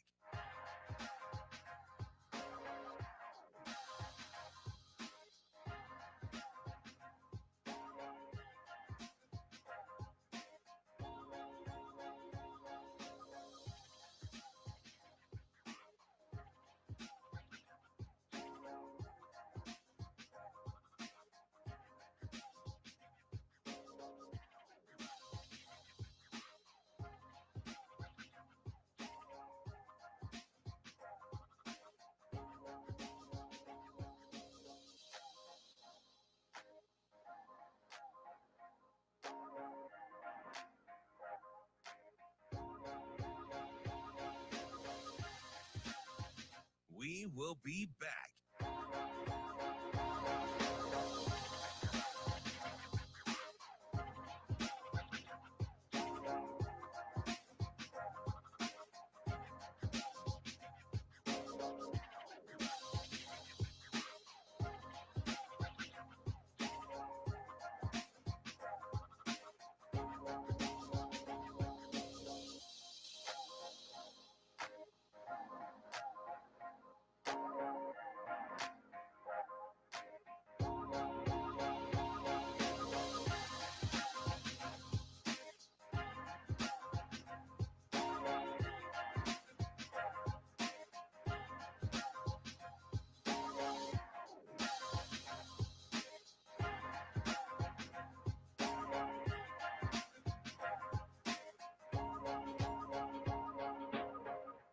We will be back.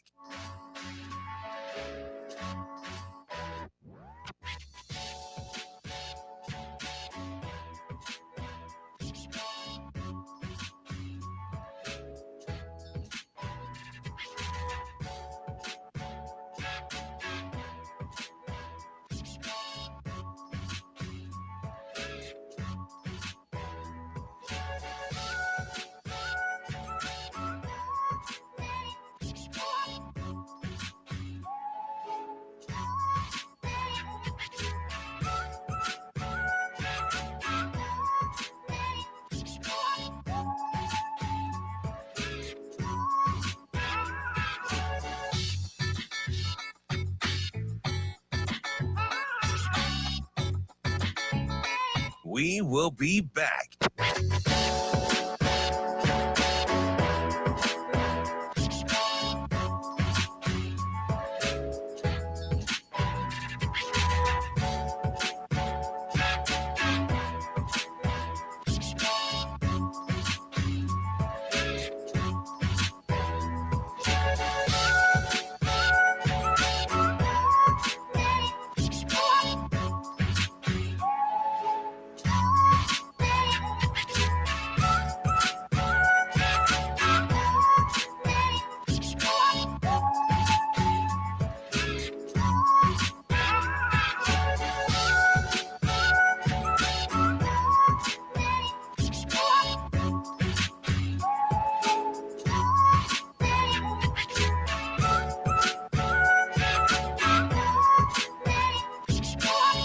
We will be back.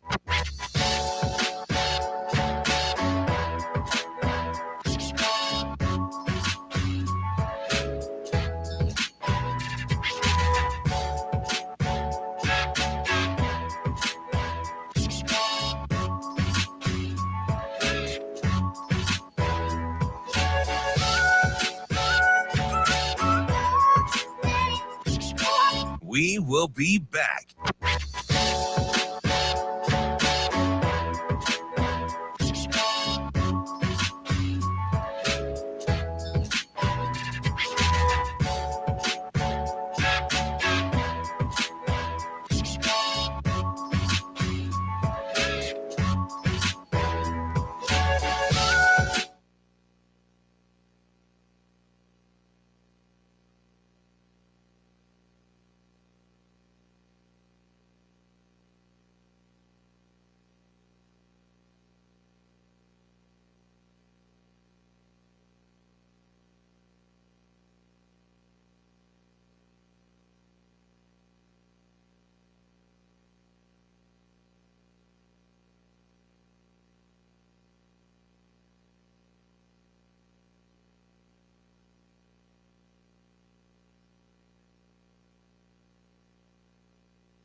You're listening to Hurrdat Sports Radio.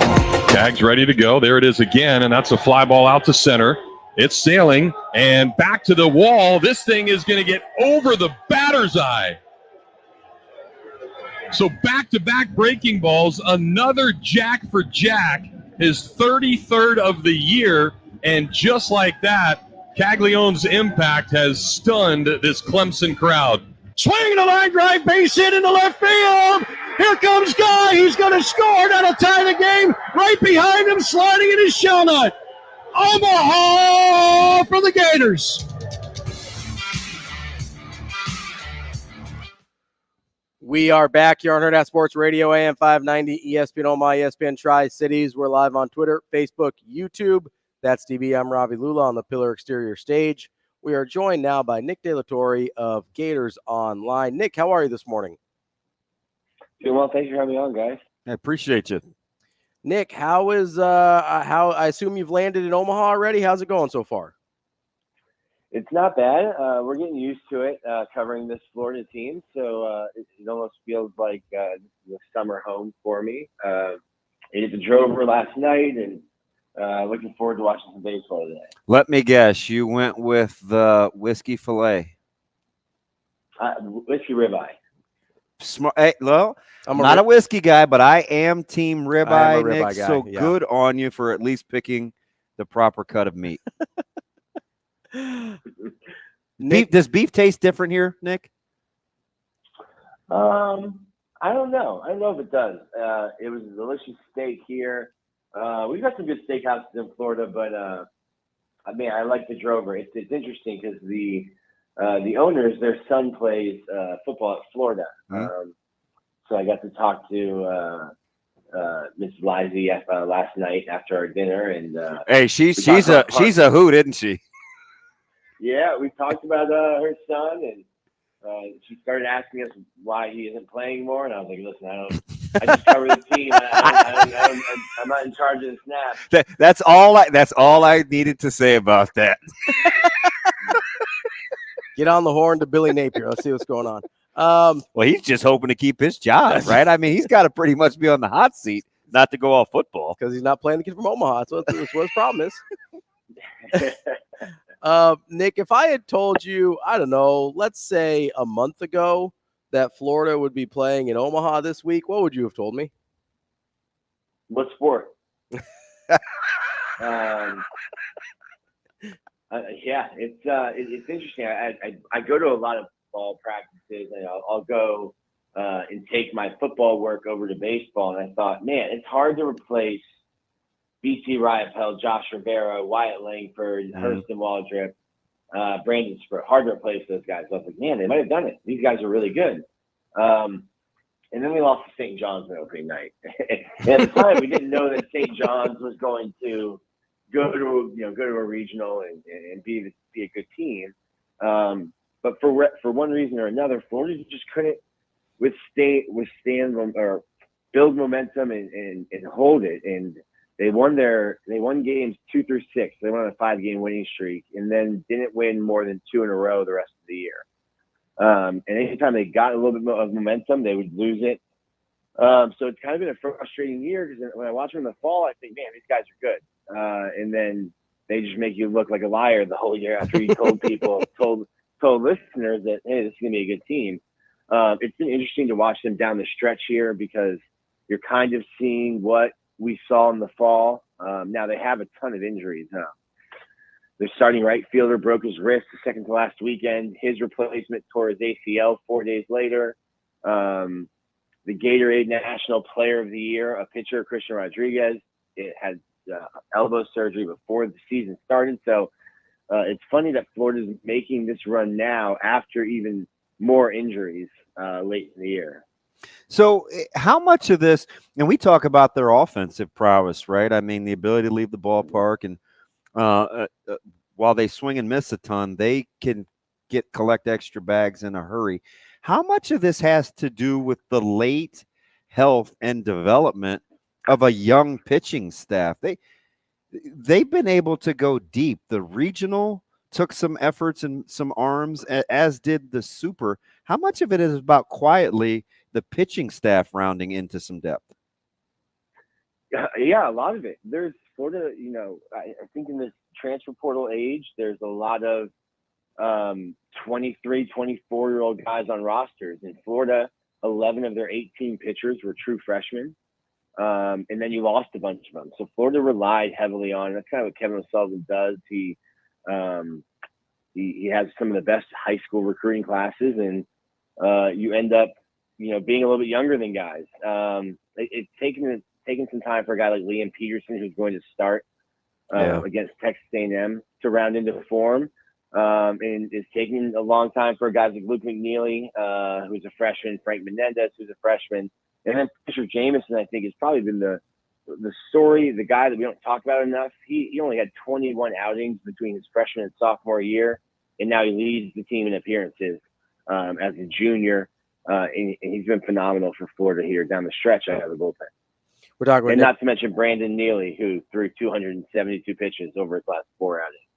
We're talking with Nick Del Torre of Gators Online. Nick, how do you, as you're kind of figuring out your expectations for Florida State here in Omaha, how do you weigh what you've seen over the last couple of weeks in postseason play versus what you saw over the course of most of the season, where Florida struggled in a lot of ways? Like, Do you feel like what you've seen the last couple of weeks is who Florida is now, or do you look at it more as an outlier?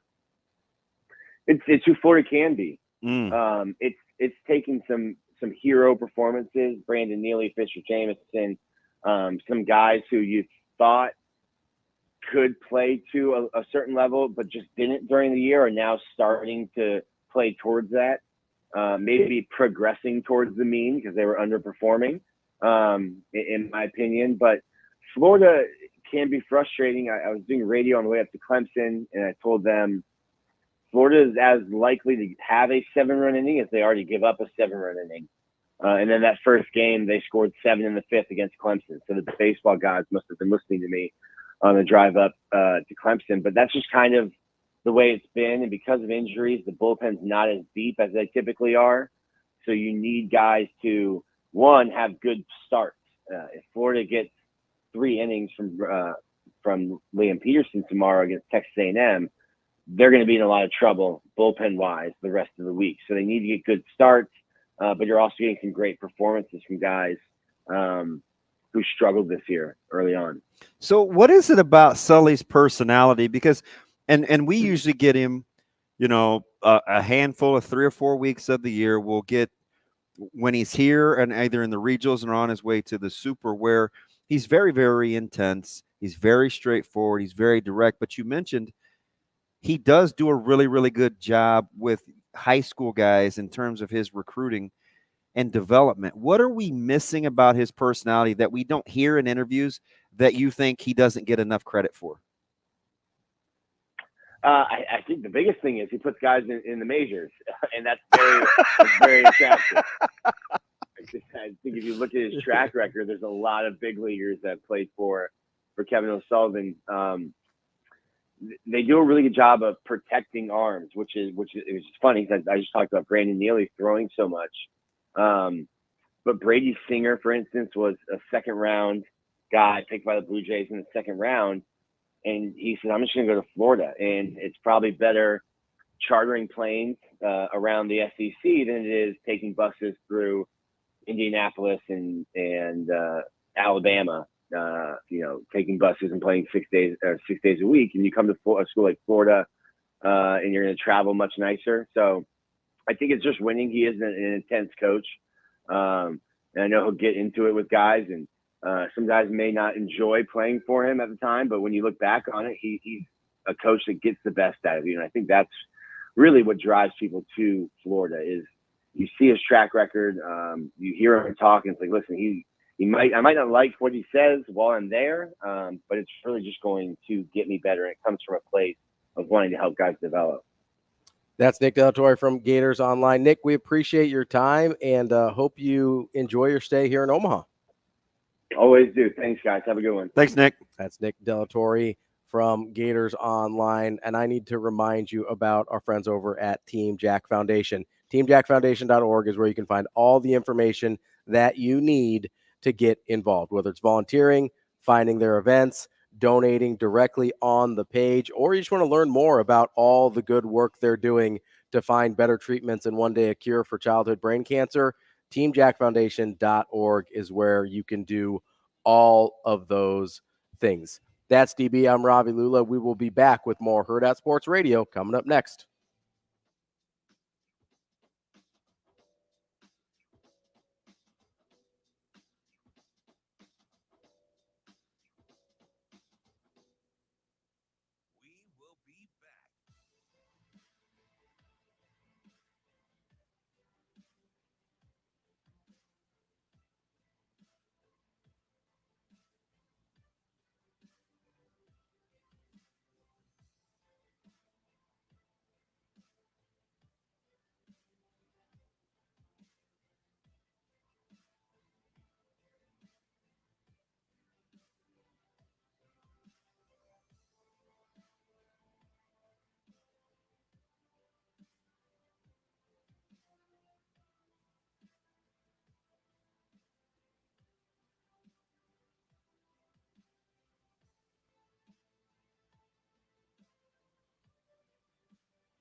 We will be back.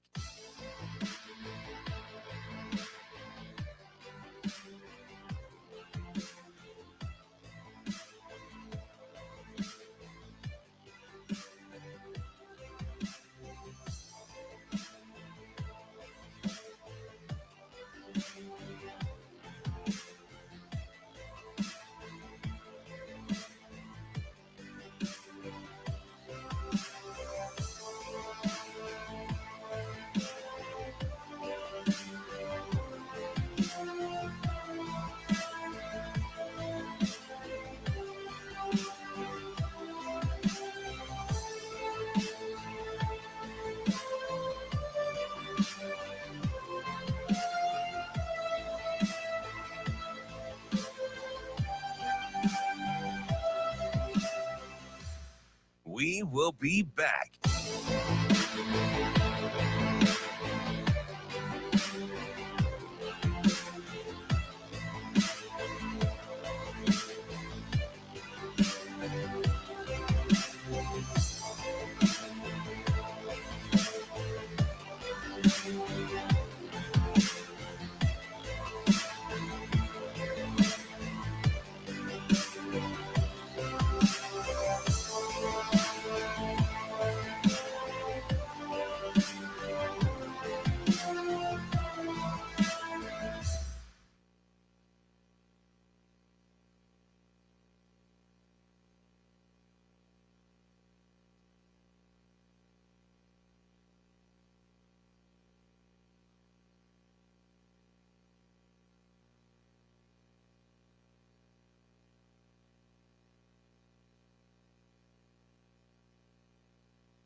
You're listening to Hurrdat Sports Radio.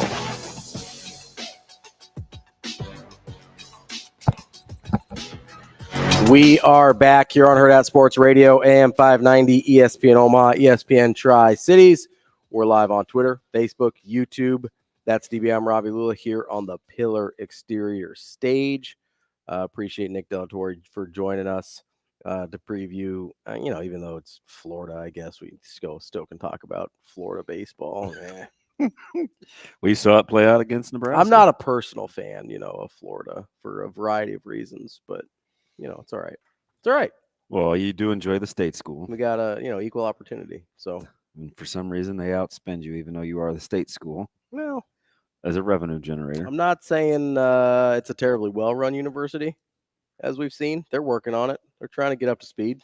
Now they should be pretty good this year. Yeah, I hope so. I wonder what it's gonna depend a lot on what DJU does. Well, I think defensively they're gonna be really good. It should be really good. Mike Norvell's a really good coach. Yeah, I mean, apparently, and you guys almost weren't patient enough with him. Oh, don't you guys me on that. I knew if anybody that was paying attention knew how bad the end of Jimbo was and how bad Willie Taggart put that thing in a hole. Those 3-4 year stretch at the end of Jimbo into Willie was horrifying. I was like, Mike's going to need a minute here. And because first of all, nobody had an offensive line that was worth playing in a major conference at Florida State for 5 years. Yeah. Their offensive line play was so bad. And that's the thing that takes the longest to fix usually. And this year, while that comes around, which it may, I mean, you're going to lose a little bit outside the numbers, but you were so deep with your receiving core last year, you'll be fine. For whatever the reason, DJU did the anti-Mariota, looks even bigger and stronger than he normally does, and he's a big guy. He was a big guy already. By nature. Yeah. It'd just be nice if he moved in the pocket a little more. Mm-hmm. But your spring game, which is, for whatever the reason, always on, which is maddening. Your D-line is going to be really, really good. I like you guys, your D-line. I keep saying you guys. I know you're a Nebraska fan. I like your D-line. I like Tennessee's D-line. But for me, for my money, if I was going to go the top 3 D-lines in the country, and I'll put Georgia at 4. Okay. But top 3 D-lines in the country all belong to what conference? I mean, if you No disrespect to Ole Miss. So you're not going SEC here. No. Okay, because okay. I'm going to say Big Ten. 100%. Yeah. Who are they? This is just my opinion. Yeah, I'm trying to. Ohio State is what number? Ooh, 2. I'll go 1. Okay. Who's 1A? They may have the best interior defensive. They certainly have the deepest. I don't know if they're as high-endy, although their main guy is. You're still going Michigan here? 100%. Yep. I'm just trying to remember who's still there. Like that's because I haven't gotten full into the football prep yet, so I'm trying to remember who's still there. For me, who's 2? So you got those are your first 2. So 1 and 1A. And if you wanted to fight me over separate, yeah. I wouldn't have any problems if you wanted to land on Michigan. Which is why I wanted to go over their win total. Yeah. With Brian Edwards. We'll get to them next week. Get to them because it's a double-digit number. I do, and I think it's primarily because of their defense. I do want to get to Iowa too. Yeah, you said was that off air? You said they'll stumble into 8 wins. Yeah, their schedule. They bring back almost everybody. Well, that with Castro and Wongpa and their freaking schedule sets up just like cake for them. And I can see him in my sleep. 34. Yep. I don't know his name. Gosh, it is. Kenny. I was just making sure I said Wongpa the correct way. Right. But yeah. I mean, I see where you say that. They're gonna. I mean, but you're gonna have to weather. I'm hammering that over. What is it? 7.5. So there's that cluster in the Big Ten that all gets to 7.5. I'm gonna hammer that over. Wow. And you just think they'll be. They had the historically worst offense in America last year. And they still won, was it 9 or 10? Yeah. How, you think they're going to be... Defensively, they're going to be just as good as they always are. Again, my favorite thing about that schedule, Higgins, thank you. Man, God bless social media sometimes. They helping you out? Yeah, it's just, just think something. So half the time people are reading my mind anyway. I mean, I got Act 2, and I got Higgins, defensively, I still think Rutgers is a little low too. The special teams are going to be incredible at Iowa. The defense is going to be incredible again. As long as you don't literally, which I know they did some last year, and they still would have hit the over on this number. As long as you don't just literally give touchdowns to the other team while you're on offense, I understand. You're going to win 9 games. Yeah. Who's number 2? So number 2, but the third best out of the I don't want to get too creative here. Am I overrating Nebraska? A little. Okay. Although in the Big Ten, potentially, I would put them right around 4 or 5. Yeah. Yeah. Because it's between it. So there's this school, then the Iowa, Penn State, Nebraska thing is interesting. So Penn State was going to be my other guess. Who am I forgetting? Well, it's because they're new to the Big Ten. Oh, Oregon? Yes. Yeah. You're right. I totally forgot.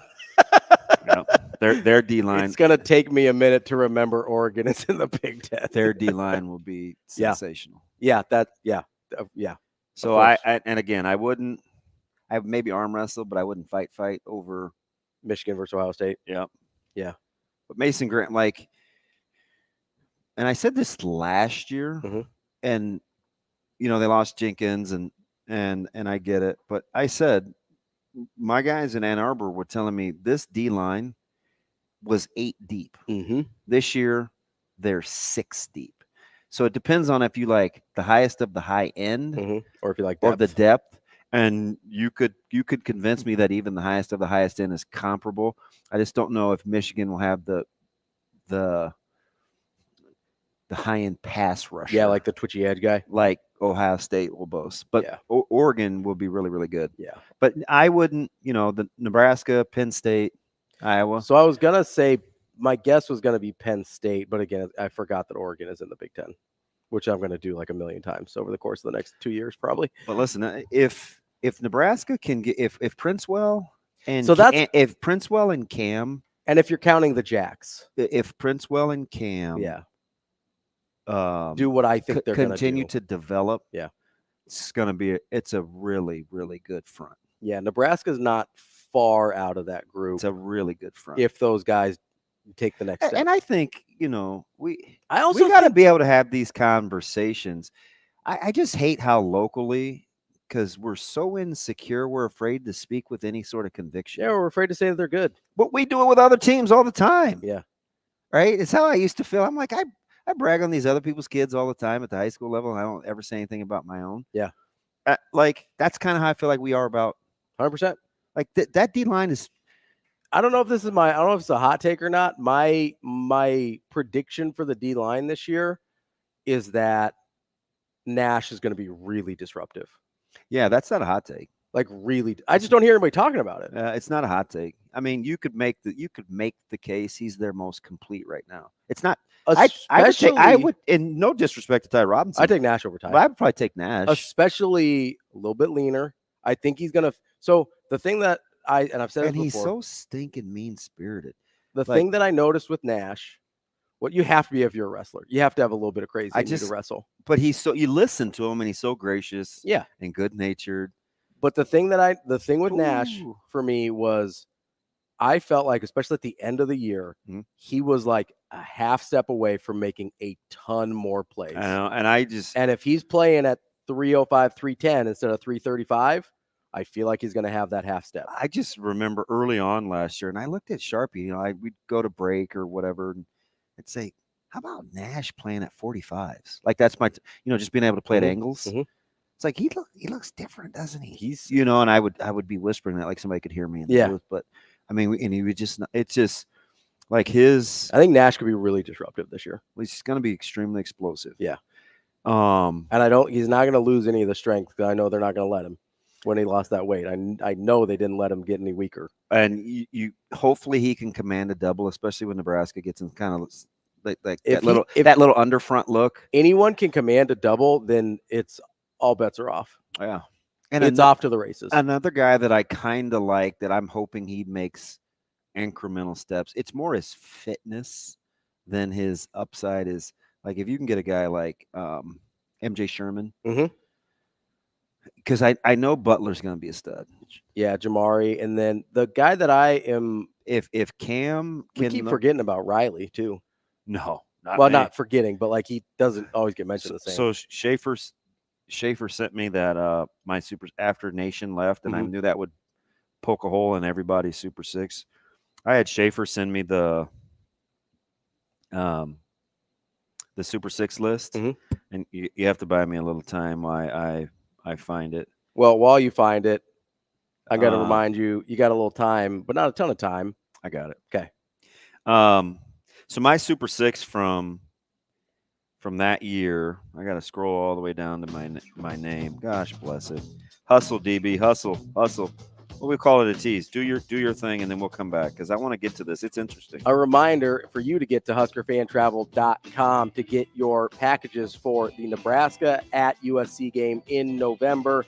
You got game day transportation, pregame parties, tailgates, the whole deal, and you can even get your tickets through the packaging as well. Make sure you get to HuskerFanTravel.com in order to get those packages booked through the Nebraska Alumni Association. DB will come back with a little bit of his Super Six that he was talking about in just a minute here, along with Mike Sautter on Hurrdat Sports Radio. We will be back.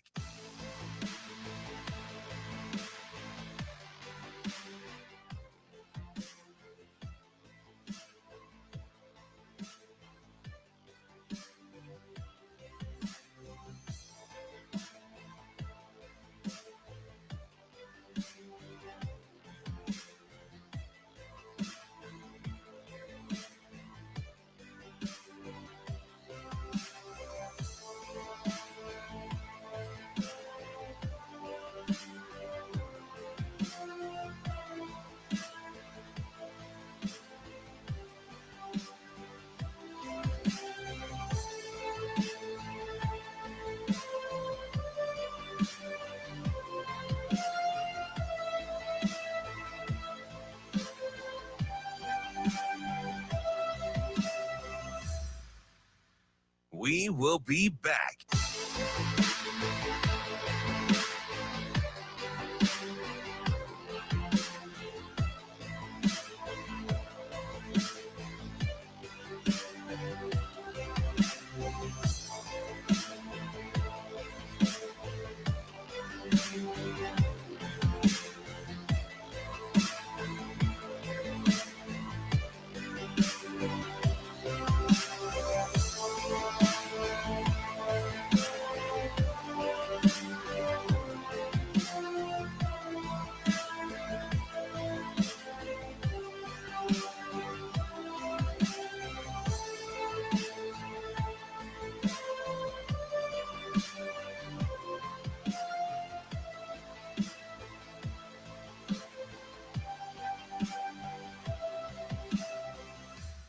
We will be back.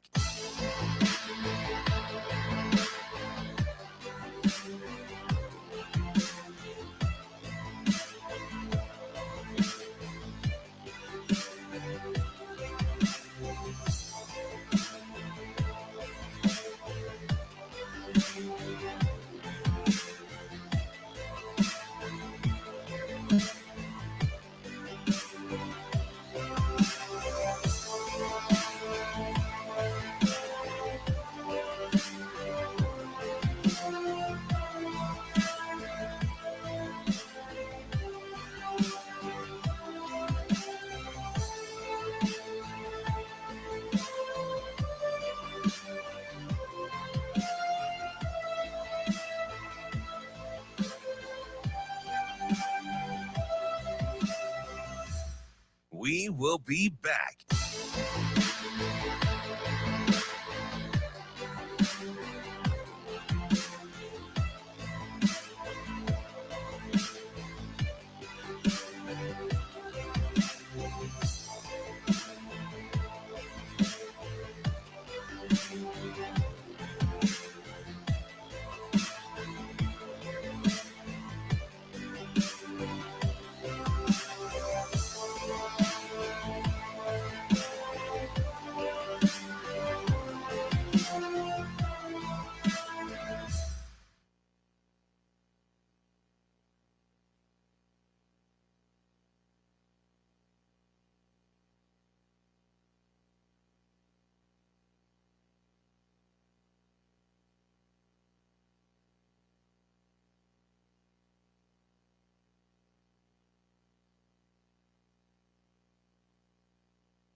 You're listening to Hurrdat Sports Radio. Oh, yeah, no doubt, no doubt. Mike Sautter. Yeah. Mike Sautter. Oh, man, you're going to put me on the spot. Mike Sautter.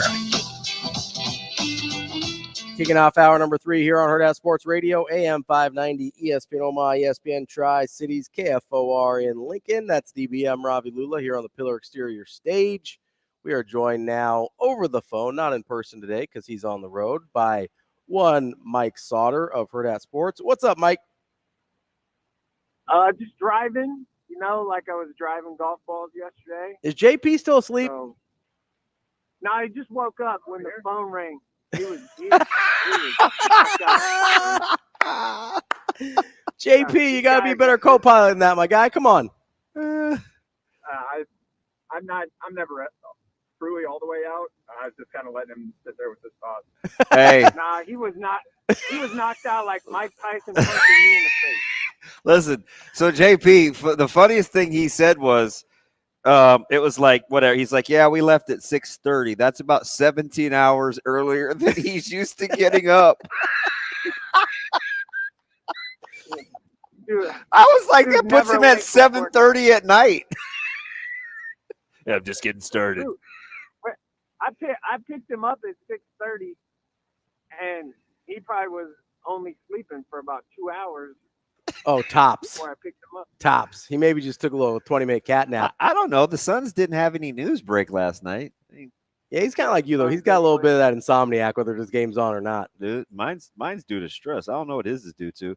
Hey, so Jerome, well done yesterday at the tournament. You were all paranoid. I tell people how flippin' competitive you are. You were worried. Full disclosure, is Oklahoma Tyler that good of a golfer that he could carry you guys? He did. Nobody carried. Get mad, Mike. Get him. Yeah. Listen, it's okay. You're not heavy. He could carry you. I will tell you. Come on. he hit a. There was live scoring, so we kind of knew where we were. Yeah. Okay. Full disclosure, we also bought 4 mulligans, which we used them all and needed them all. So that helped. Sure. And we were like towards the end. I think it was our 17th hole. Like a drive, and somehow this dude smoked the ball, went like just missed the trees. Beautiful drive, and that was our 18th hole, and like put it, I don't know, 15 yards, 20 yards from the cup. Like he smoked this drive, landed it beautifully. It was great. I mean, Oklahoma Tyler's good golf. I will say this: he's a great putter. Well, he doesn't work, so all he does is golf, and he'll tell you himself he's like the greatest putter in God's green earth. No, him and Trey Mosman can actually putt. They carried us putting because I can't putt at all. Like, I'm terrible. I could see Trey being good because he always has kind of those good steady hands. You know. Yeah, I got to give a big shout out to now my guy, Will Osborne, who is Platteview High kid. Golf. That kid's pretty good. Now, he struggled a little bit at the beginning because I think he was maybe nervous because he was supposed to be the hired gun, right? Like the ringer. And he didn't hit very many shots early. And then as the day went on, I think he got a little more comfortable with, me and Tyler's debauchery that was going on. Yeah. So at what point were you shotgunning those beers? What? I don't remember. That's a good sign. The funniest thing about that whole deal is how long it actually took you to puncture a hole.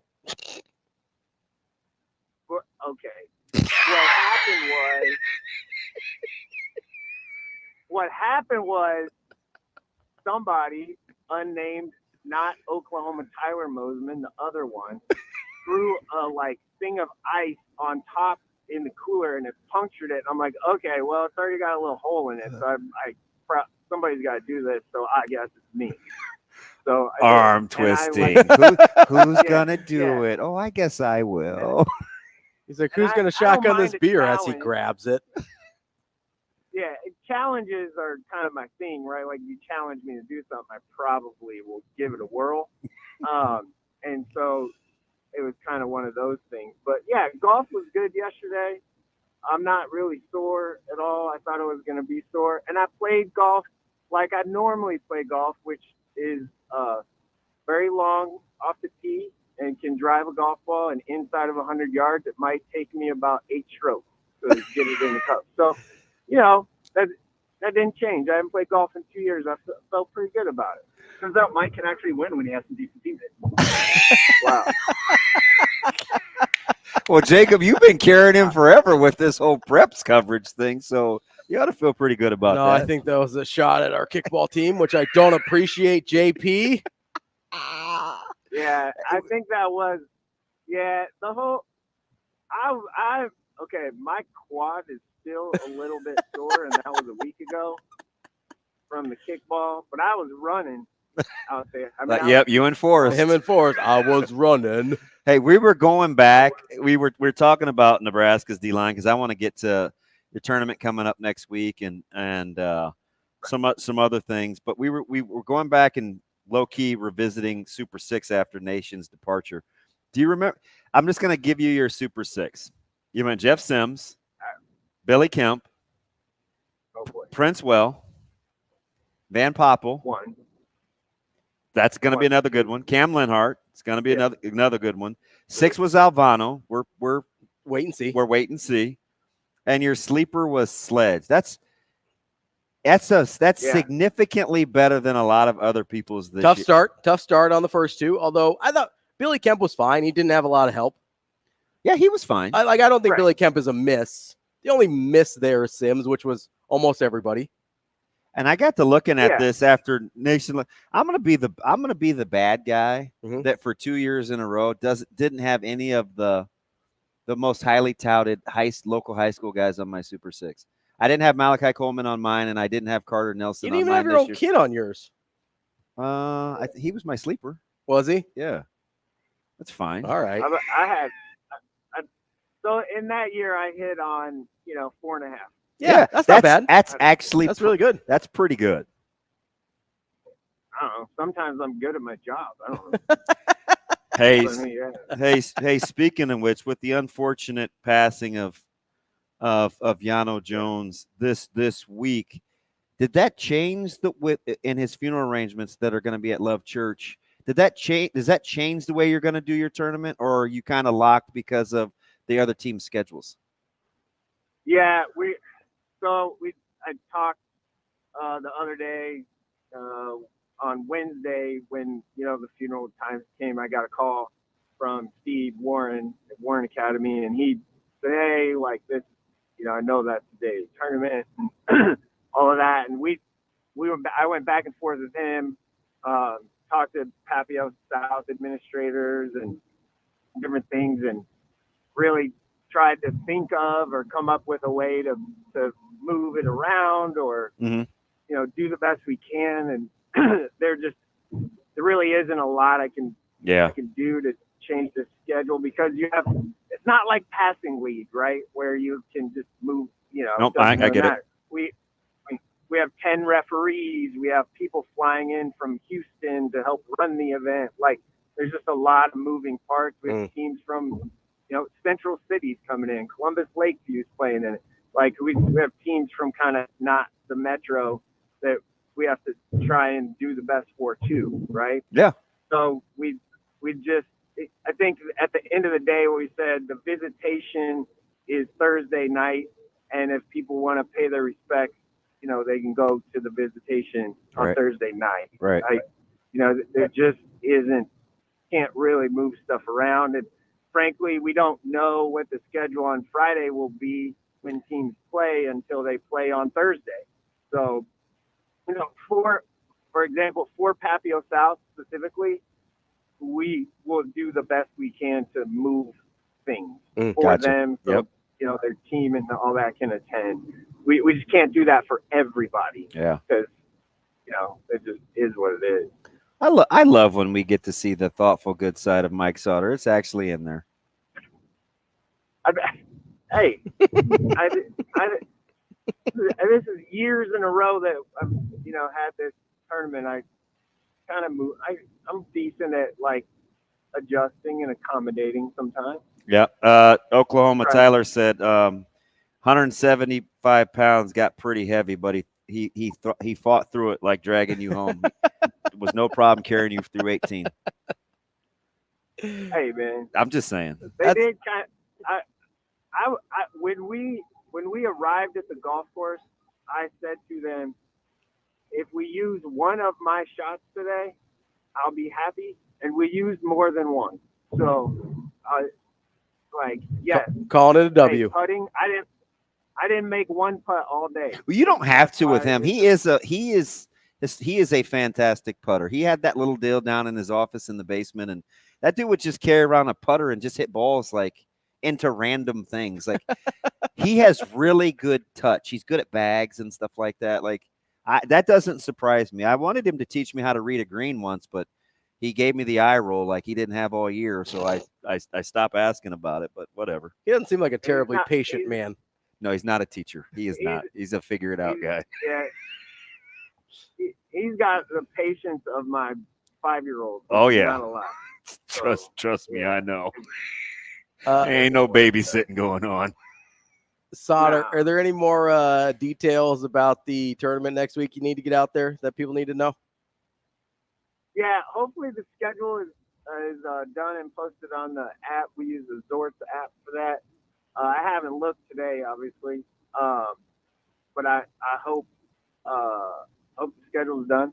But yeah, at Millard South, or not Millard South, at Tapio South, so playing La Vista South next week. I think we're going to try and start about 10, like we did last year. Perfect. To be over about 5. And teams, the cool thing is teams come in, they play their games, they get to go home. They don't have to sit around and wait all day. So that's good. But yeah, it'd be about 10 to 5 on both days. Which days are those? Thursday and Friday.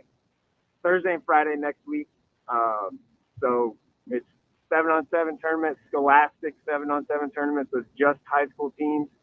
We ended up with 18 teams from Nebraska, and Lewis Central. So the one, but we kind of claim them when they're good, right? So we just they're good players. I think they can hear us. I think they can hear us in Council Bluffs. Oh, I think that's tongue in cheek. I get it. We want them to be a part of what they're doing the last 5 years because they got a lot of good players. Camrad's a stud. Yeah, I think Jeff, he's awesome. So yeah, we kind of. Is this where I got to get off right here? I think so. Anyway. Oh Lord. Sorry, we're trying to find this gym that I've never been to before, and yeah.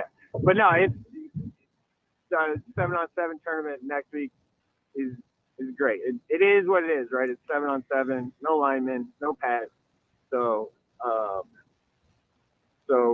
it's it's always a good time though. You've been around you've been around a lot of 7-on-7 just at the metro level. What are some of your takeaways? Yeah, well, Wednesday was interesting because I wanted to see Millard South, right? And they Millard South played at North. Omaha North. Yeah. Yeah. And I will say Millard South offense is wow. Like they'll be pretty good. And sorry, hey, there's gonna be this blinking noise because there's a cop car right in front of me and I'm in this turn lane, so that's okay. I don't want to turn my blinker off. Anyway, yeah, Millard South's great. Isaac Jensen is the guy that people aren't talking about enough over there, I think. I think he could have a good year if he kind of, matures mentally because he just felt like he was kind of young and didn't get the ball a lot. The dude, though, and we brought it up before, we keep bringing it up. AJ Amarion Jackson is so dang good. He is so good. Yep. He had a great day the other day. And for people, the knock on him is he doesn't have, the 40-time straight line speed. I don't know. He caught like a 5-10 yard slant and outran 3 Omaha North defenders for about 30 yards and scored a touchdown. He outran those little guys that normally can run. So I don't know. I mean, game speed and 40-time speed are a little different. So he turned the Jets on there. He also went up, high pointed a ball for an interception in the end zone because he's going to play safety this year. He had a terrific day the other day. And then Omaha North, I'm not the first one to say this or whatever about them, but I think North will be just fine. Cannon, obviously, at running back's good. Mikey Gow had a decent day. That was actually the first time I've ever seen Mikey Gow play or throw a pass live with my own 2 eyes. Timing was a little off, but that stuff will catch up. But the guy for them, Connor O'Neill is going to be. He had a good year last year. I brag about him quite a bit as a rare 3-sport guy. He torched us last year in 7-on-7, and I think people think it's just because I'm friends with the family. But my favorite line: "I'd rather be right than well liked." He's really good. Right. Yeah, he's really good. He's long, athletic. He killed us in this tournament a year ago. I think he just scored again. I remember he did he caught a couple touchdowns like you guys like in the corner of the end zone. Oh, and yeah. stuff, and I was like, oh Yeah. boy. I was like, that's Donovan, different. Donovan Jones' little brother though. Darian. from North. He deserves his own Darian. name. He's a great kid. Yes. Again, There's I'm a lot of driving D. it. There's a lot of D's in that family. Yeah, Darian Jones, he's on the Donovan Jones plan. Like The build. as a junior, yeah, he's slender or slimmer, but it's gonna happen for him at some point. Like his body will catch up, right? And he's a player. Like he's a good player. He has a little bit of the dog in him. Yeah, that's probably that I my like. favorite thing, right? It reminds me of the Caleb Micah thing. Caleb was the nice guy and says a lot of the right things and kind of measured like Donovan. Darian is like an older version of Micah. Darian reminds me a lot of like Keegan in his mentality, Johnson. He just wants to put it on he wants to put it on everybody. I like that about him. That younger sibling, been picked on my whole life, so now I'm going to be a tough guy thing. Yeah. That's exactly right. So, I saw them on Wednesday. Fun. Like it was good to see Miller South. We talked about last week quarterbacks. And Jet Tamala probably deserves a little bit of flowers, right? Like he's a good quarterback. Mm. He's good. And yes, hey, it's the talent around him, but hey, at the next level in Division I football or high level football, guess what? You have good players around you too on your team, or you're supposed to. Mm. So let's not knock him for that this year when the season comes. So he's got to get a little more mobile. I think he knows that, but he's fine. I like Jet. I think he's a good quarterback. Throws a good ball. So Miller South, got to see what they have up front. I haven't seen it, right? So we'll see. But they're clearly are going to be pretty good. So, Mike, I wanted to go back to Amarion Jackson here for a second because unless I missed something, still does not have a Nebraska offer, right? I'm not missing anything there. And correct, yeah. He came out and said after, I think it was one of the camps or Friday Night Lights that, he was working on his speed and trying to get that speed, top end speed up to where they wanted it to be. My question is, if this ends up being, because he's a pretty high profile guy, he's got good offers, he's going to have, he got the Iowa offer, the Kansas State offer. Is this a guy that you look like, and if Nebraska just passes on him, is this going to kind of test the faith that we have in Rule in terms of the local recruiting at all? Because he's a pretty highly anticipated guy. Well, yeah, 5 offers going into his junior year. He's on track. Yeah. I think if they do pass on him, it's just because of he doesn't test well things.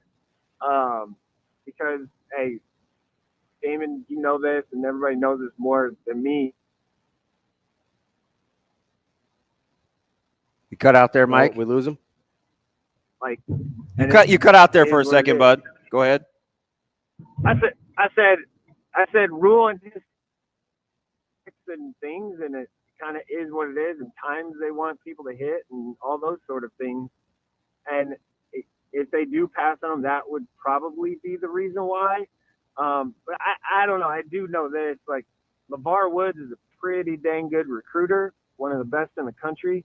And when he offers you, it means something, right?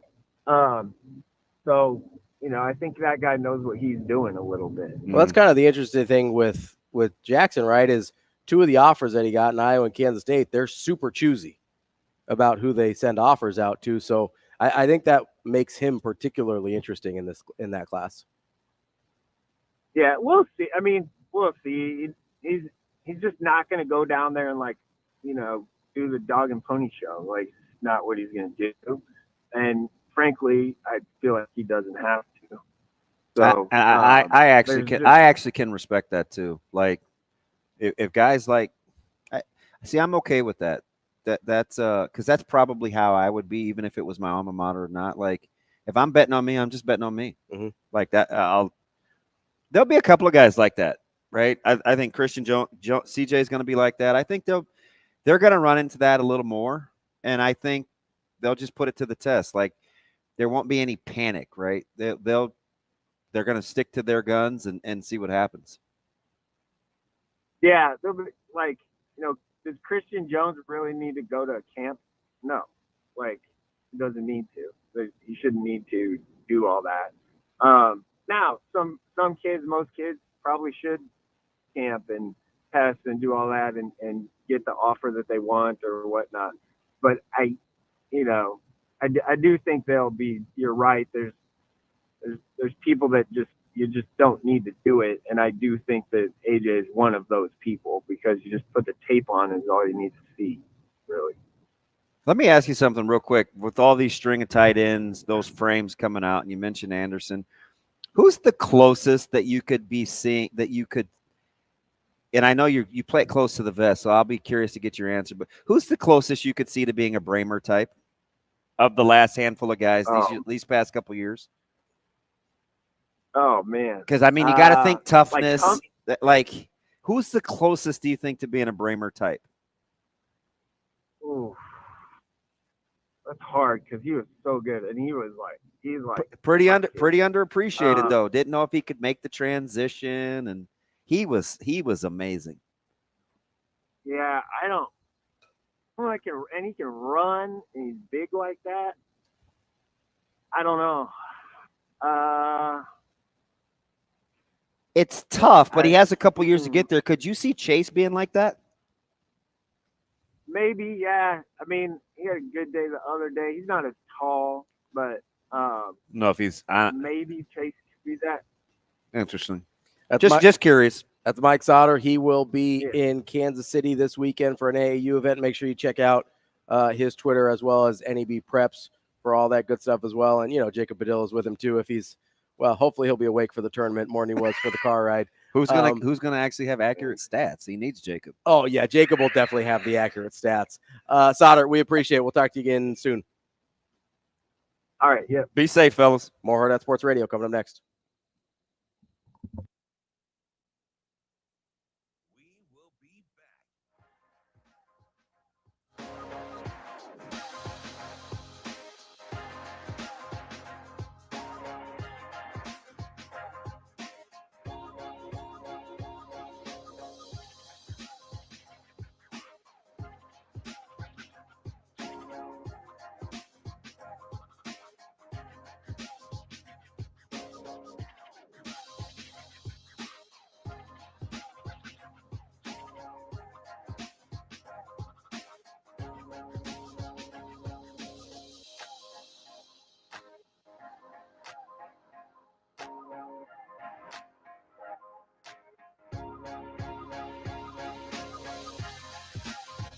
We will be back.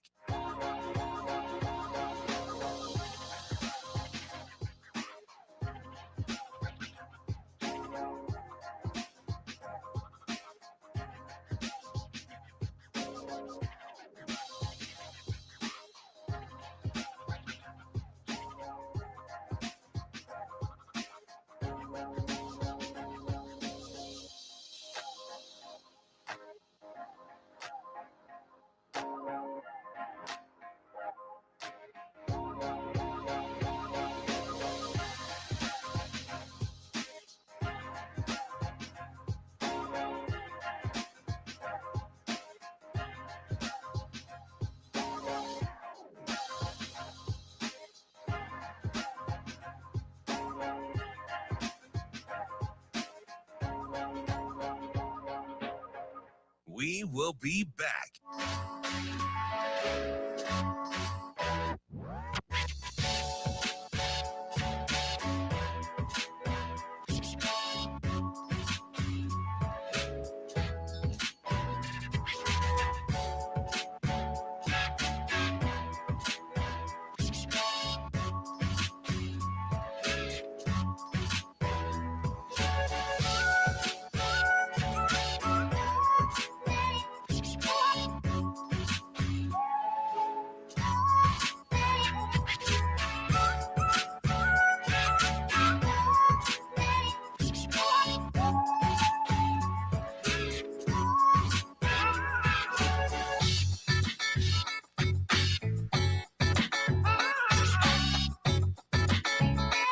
We will be back.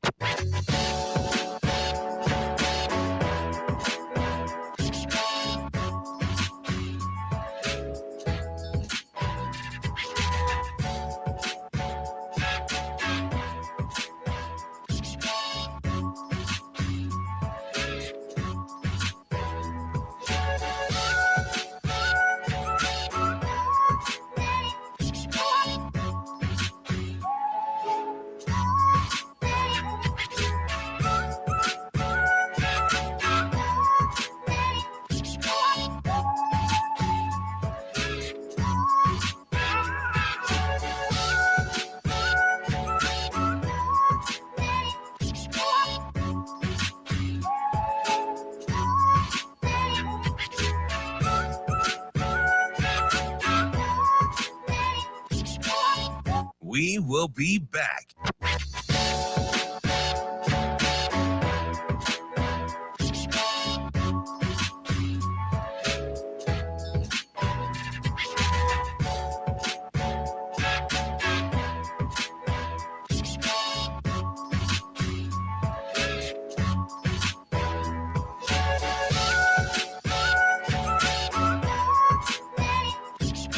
We will be back.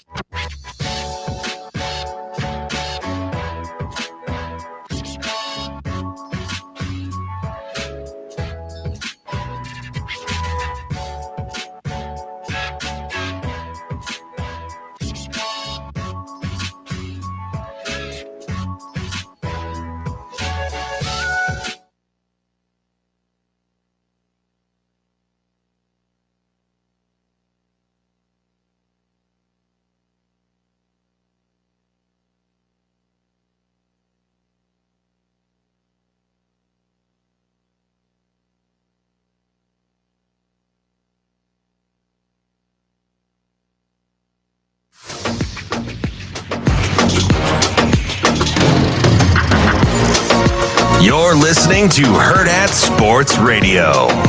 Here's the pitch. Drilled to right center field. Deep, he did it again. A grand slam for Kate Kentz. And the Aggies lead 13-8. Caden with his biggest swing as an Aggie. It's 13-8 A&M. We're not just playing Texas A&M clips because I suddenly forgave Trevor, because I haven't.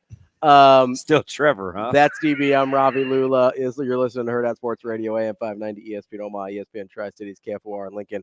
We are efforting Ryan Brauninger. He covers Texas A&M. We'll talk to him in just a second. In the meantime, though, I know everybody's focused on the College World Series right now, but right afterwards, you got Union Omaha coming back home on June 27th at Warner Park. This is fun for the whole family. Omaha, people talk, it's kind of a soccer or kind of a hockey city. It's kind of a soccer city, too. Make sure you get out to Warner Park on June 27th. It is Cancer Awareness Night on June 27th. Go out, go support a great cause. UnionOmaha.com is the place to get those tickets. One city, one club, one means all. Union Omaha. Joining us now on that Hurrdat hotline is Ryan Brauninger. We're going to talk a little Texas A&M baseball. Ryan, how are you this morning? Good, guys. I appreciate y'all having me on. Hey, thanks for being with us. Yeah, we've got a pretty good Texas A&M team here up in Omaha. I think this is kind of where, we just talked to a Florida guy about an hour ago, and I was like, hey, if I had told you a month ago you were going to be here, he'd be like, hey, what for? What are we doing in Omaha? Not the case with Texas A&M. Kind of expected to be here all along. Yeah, I think y'all talked to my buddy Nick De La Torre. He's great. Yeah, he's fantastic. Yeah, he's always got a really good sense of humor. But yeah, Florida. I mean, Jim Schlossnagle called Kevin O'Sullivan the mayor of Omaha yesterday. He's here. He's at death taxes and Kevin O'Sullivan going to Omaha. So I don't know why Florida fans would ever be surprised. I know they had a super up and down season, but with a roster as talented as the Gators, you can always they get hot at the right time, and they could come home with a national championship just like Ole Miss did a couple years ago. But for Texas A&M, yeah, you talk to people around the program back in December, January, and they were, very quietly confident that they could end up back in the heartland this year. And the roster that Jim Schlossnagle and assistant coach Nolan King have constructed is it's very talented, but it's also very deep. And we got to see some of that depth shine through in that super regional against Oregon whenever you have just a kind of an emotional gut punch of losing a guy like Braden Montgomery. And then in the second game, Shane Tadeo, who's just been lights out as your number 2 starter. He throws 11 pitches and has to exit because of an elbow problem. And then, A&M wins both of those games in which they were down early, and then they lose some of their key pieces. They win both of those games, one by 4 runs, one by 7 runs.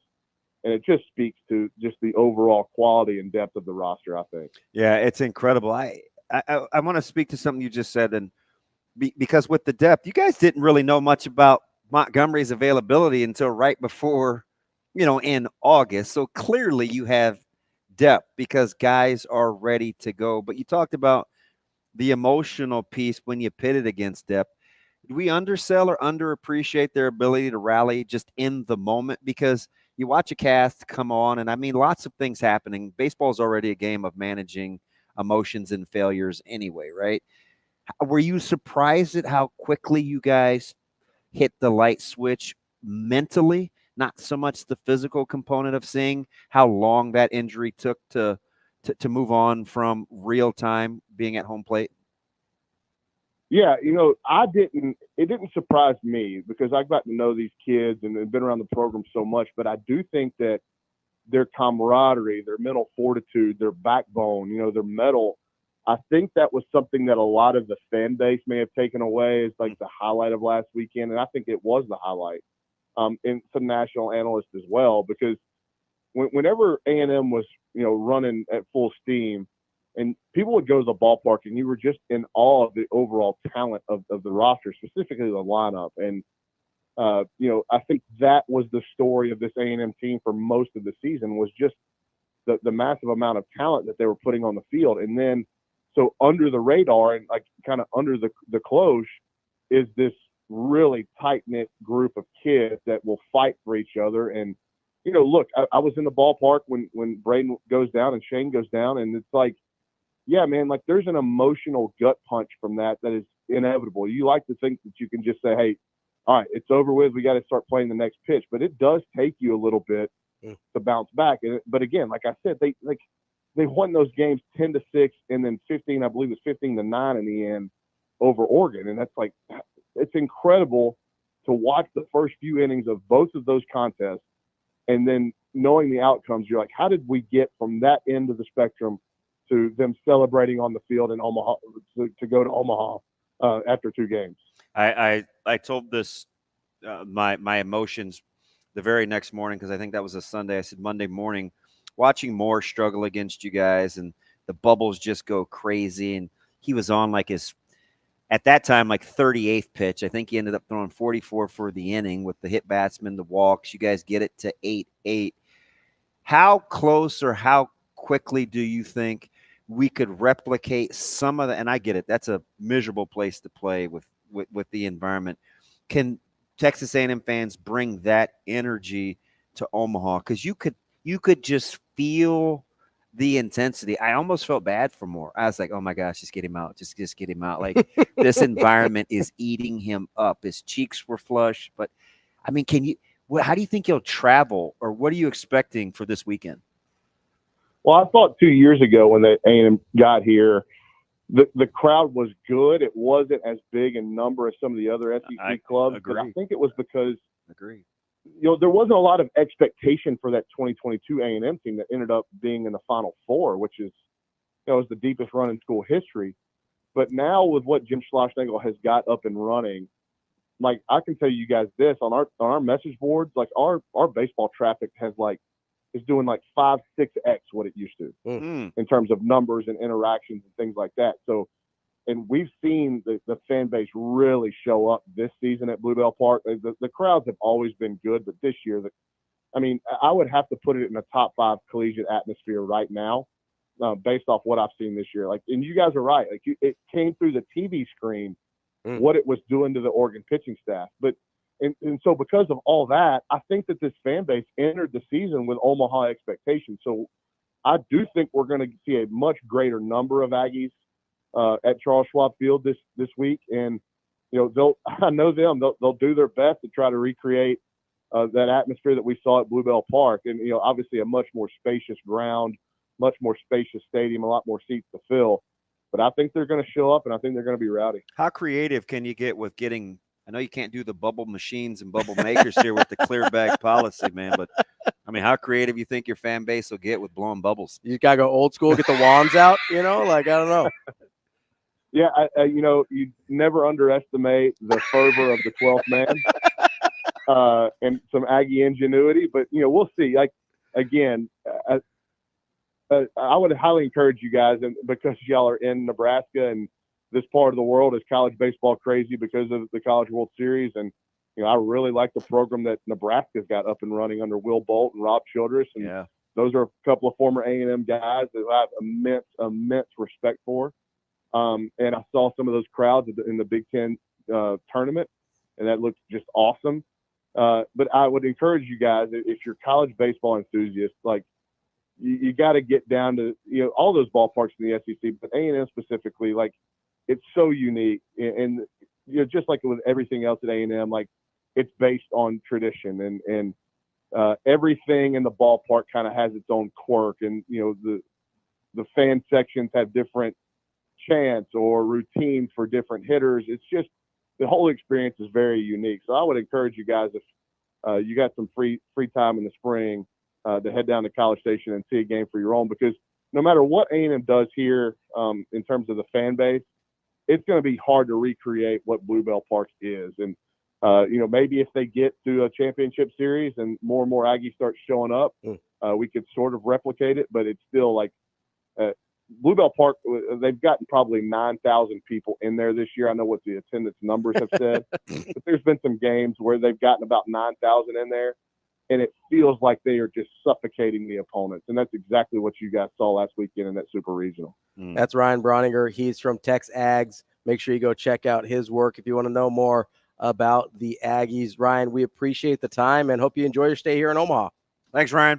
Yeah, I will take any and all restaurant recommendations. We have been checking them off Yelp like crazy so far this week. So I got you. We'll get you. You're talking to two foodies. We'll take you away from the tourist traps. And we'll take good care of you. We got you covered. Good deal. Yeah, send me those in some DMs on Twitter. I'll gladly take them. You got it. Absolutely. That's Ryan Brauninger from Tex Ags.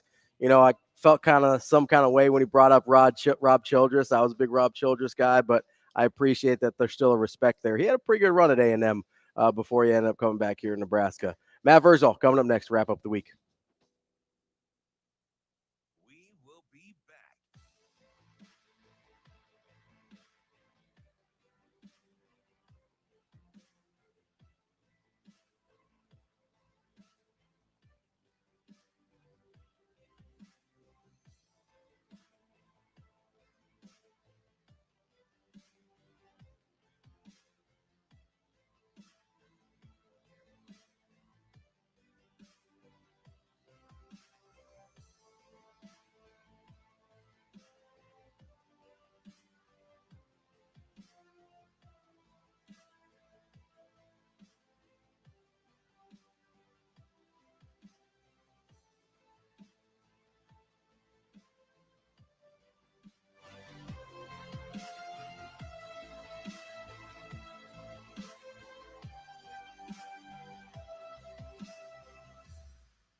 We will be back.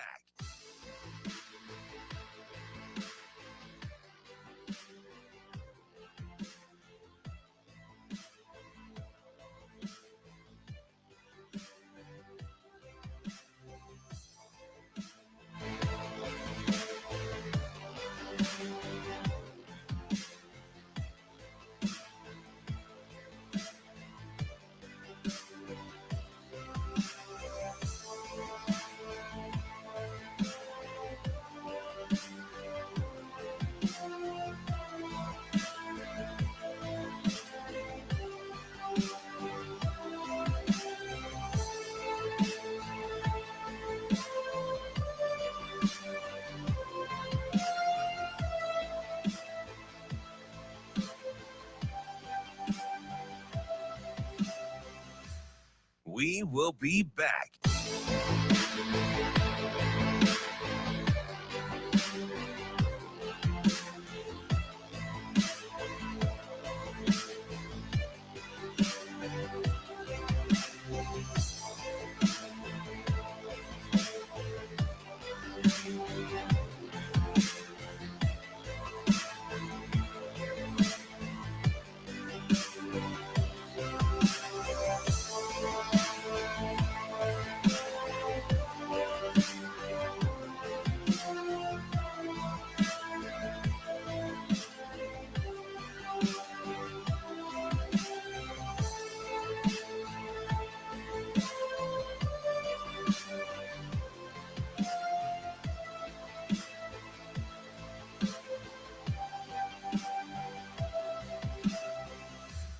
We will be back.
You're listening to Hurrdat Sports Radio.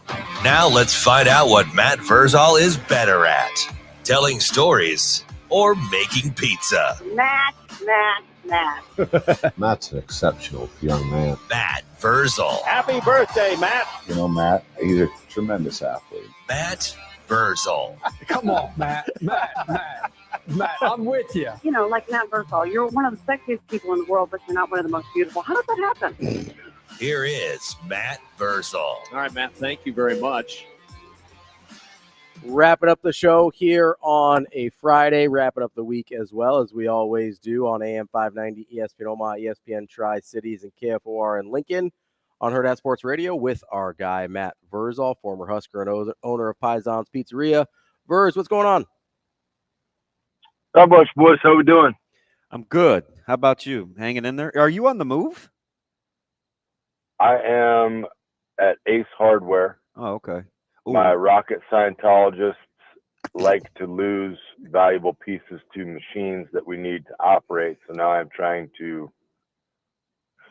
use my minor engineering knowledge to find a piece to make another piece work.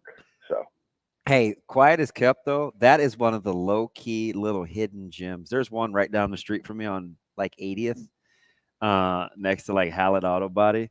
I'm a big, like, not a bad little place to get. You can get barbecue stuff. You can get charcoal. I don't know how to do anything in my yard, so I don't get that stuff. But what piece are you looking for? Never mind. I don't want the jokes of it being way above my pay grade. Yeah, we're wasting time. Let's get to it. Hey, but by the way, though, I'm gonna start. This might be the only nice thing I say to you during this whole interview, but so I've been rocking the Perfect on Purpose, the Paisans, the T-shirt. Yeah, dude, that material is sensational. Yeah. You don't want. Yeah, I'm sure you knew that, right?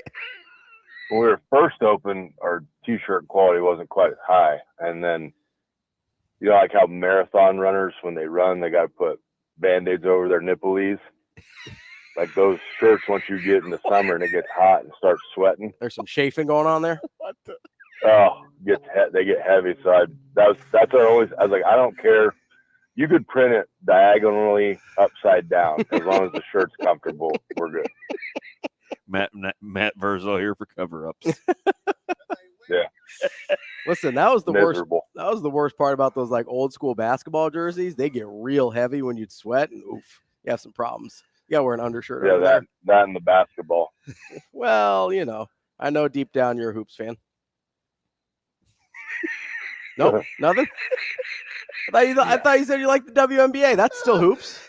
Hey, are you getting demands for that on the TV? No. Okay. Okay. Part of it's like, and I'm hard on my sister. I give her a lot of S on this. You show. think? But she was a very talented player, so it was fun and entertaining to watch because it was a team game. Like you put me in a situation where a team can succeed, I am watching. Mm-hmm. That's why, like, USA Cricket, a bunch of dudes that are like, that isn't even their job. They have other jobs, like they're accountants, and they come and they play cricket and they beat the number 6 team in the world. Give me a team sport, which is what the basketball I grew up on was, a team game. Mm. And now basketball is just, it's society. I got to get mine. You don't care if the team wins. That's why when Missoula and the Celtics are doing is fun. I don't want to cheer for anything Boston because I don't want to see that little douchey kid with his sign out that says in his 17 years of life he's got 27 titles. I don't want that. But Boston plays a team game and they are demolishing that's everybody. So why you say that, I think, is why they don't get the national. They always get the buts because they make it a team game. There's not the one egocentric maniac that like you rally around, and it's not a super team, right? They're going to get a Larry O'Brien trophy. Yeah, like they did it. They did it with their own guys. There was no big three. Great. There was, yeah. You're having a bad day. Got you, dog. I'm going to kick my tendon. Oh, I got cold. Don't worry about it, dog. I'm going to put in 6. Like, there's a reason Drew Holiday, being such a hot commodity, picked the Celtics. Like, people understand your individual success matters 0. You want to be an individual, go play tennis. Go play golf. Go ski. I do love tennis. Go be an individual there. You want to be a real human being that has success, go play a team sport in a team manner. Did you see Larry Zonka on Twitter the other day? I missed that, but I did not know you were on Twitter. Listen, I'm gonna send it to you. Forward it on. And it's a lot nicer, even though he was mad.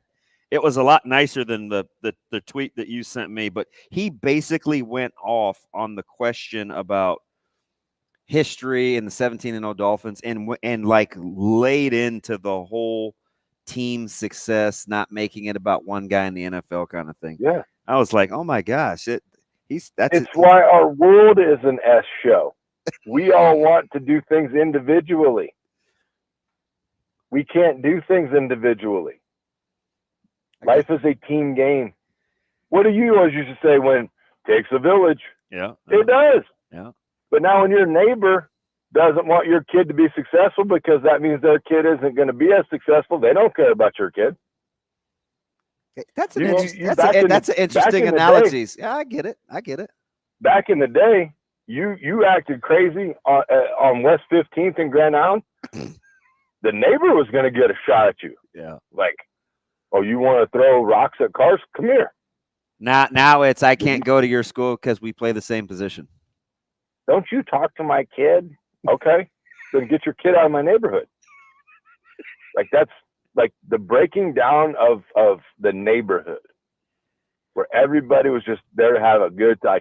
That's why if I ever buy a home in Omaha, I'm probably going to have to go out somewhere by myself because the neighborhood, now there is one good neighborhood. I'll give Jergs credit. My guy Jergs, the basketball coach, he's got a hood. Like, their hood is awesome. And it's an open door policy. And if you need to have some beers, you go have some beers at somebody else's house. If your kid's acting crazy, you bet. You can discipline my child. Go ahead. But it was And I learned that after they won the state championship. We're walking into a house. That's crazy because that's exactly how he coaches too. I was like, buddy, where you live? And he goes, over there. I was like, we are not walking into your house. And you are a few sheets into the wind here. He goes, I know. He goes, this is how my neighborhood rolls. Yeah. And I was like, great. This sounds awesome. He's a total sum of the parts guy. Fantastic. Exactly. Yeah, I can look at everything that's ever been successful in any sport competition ever.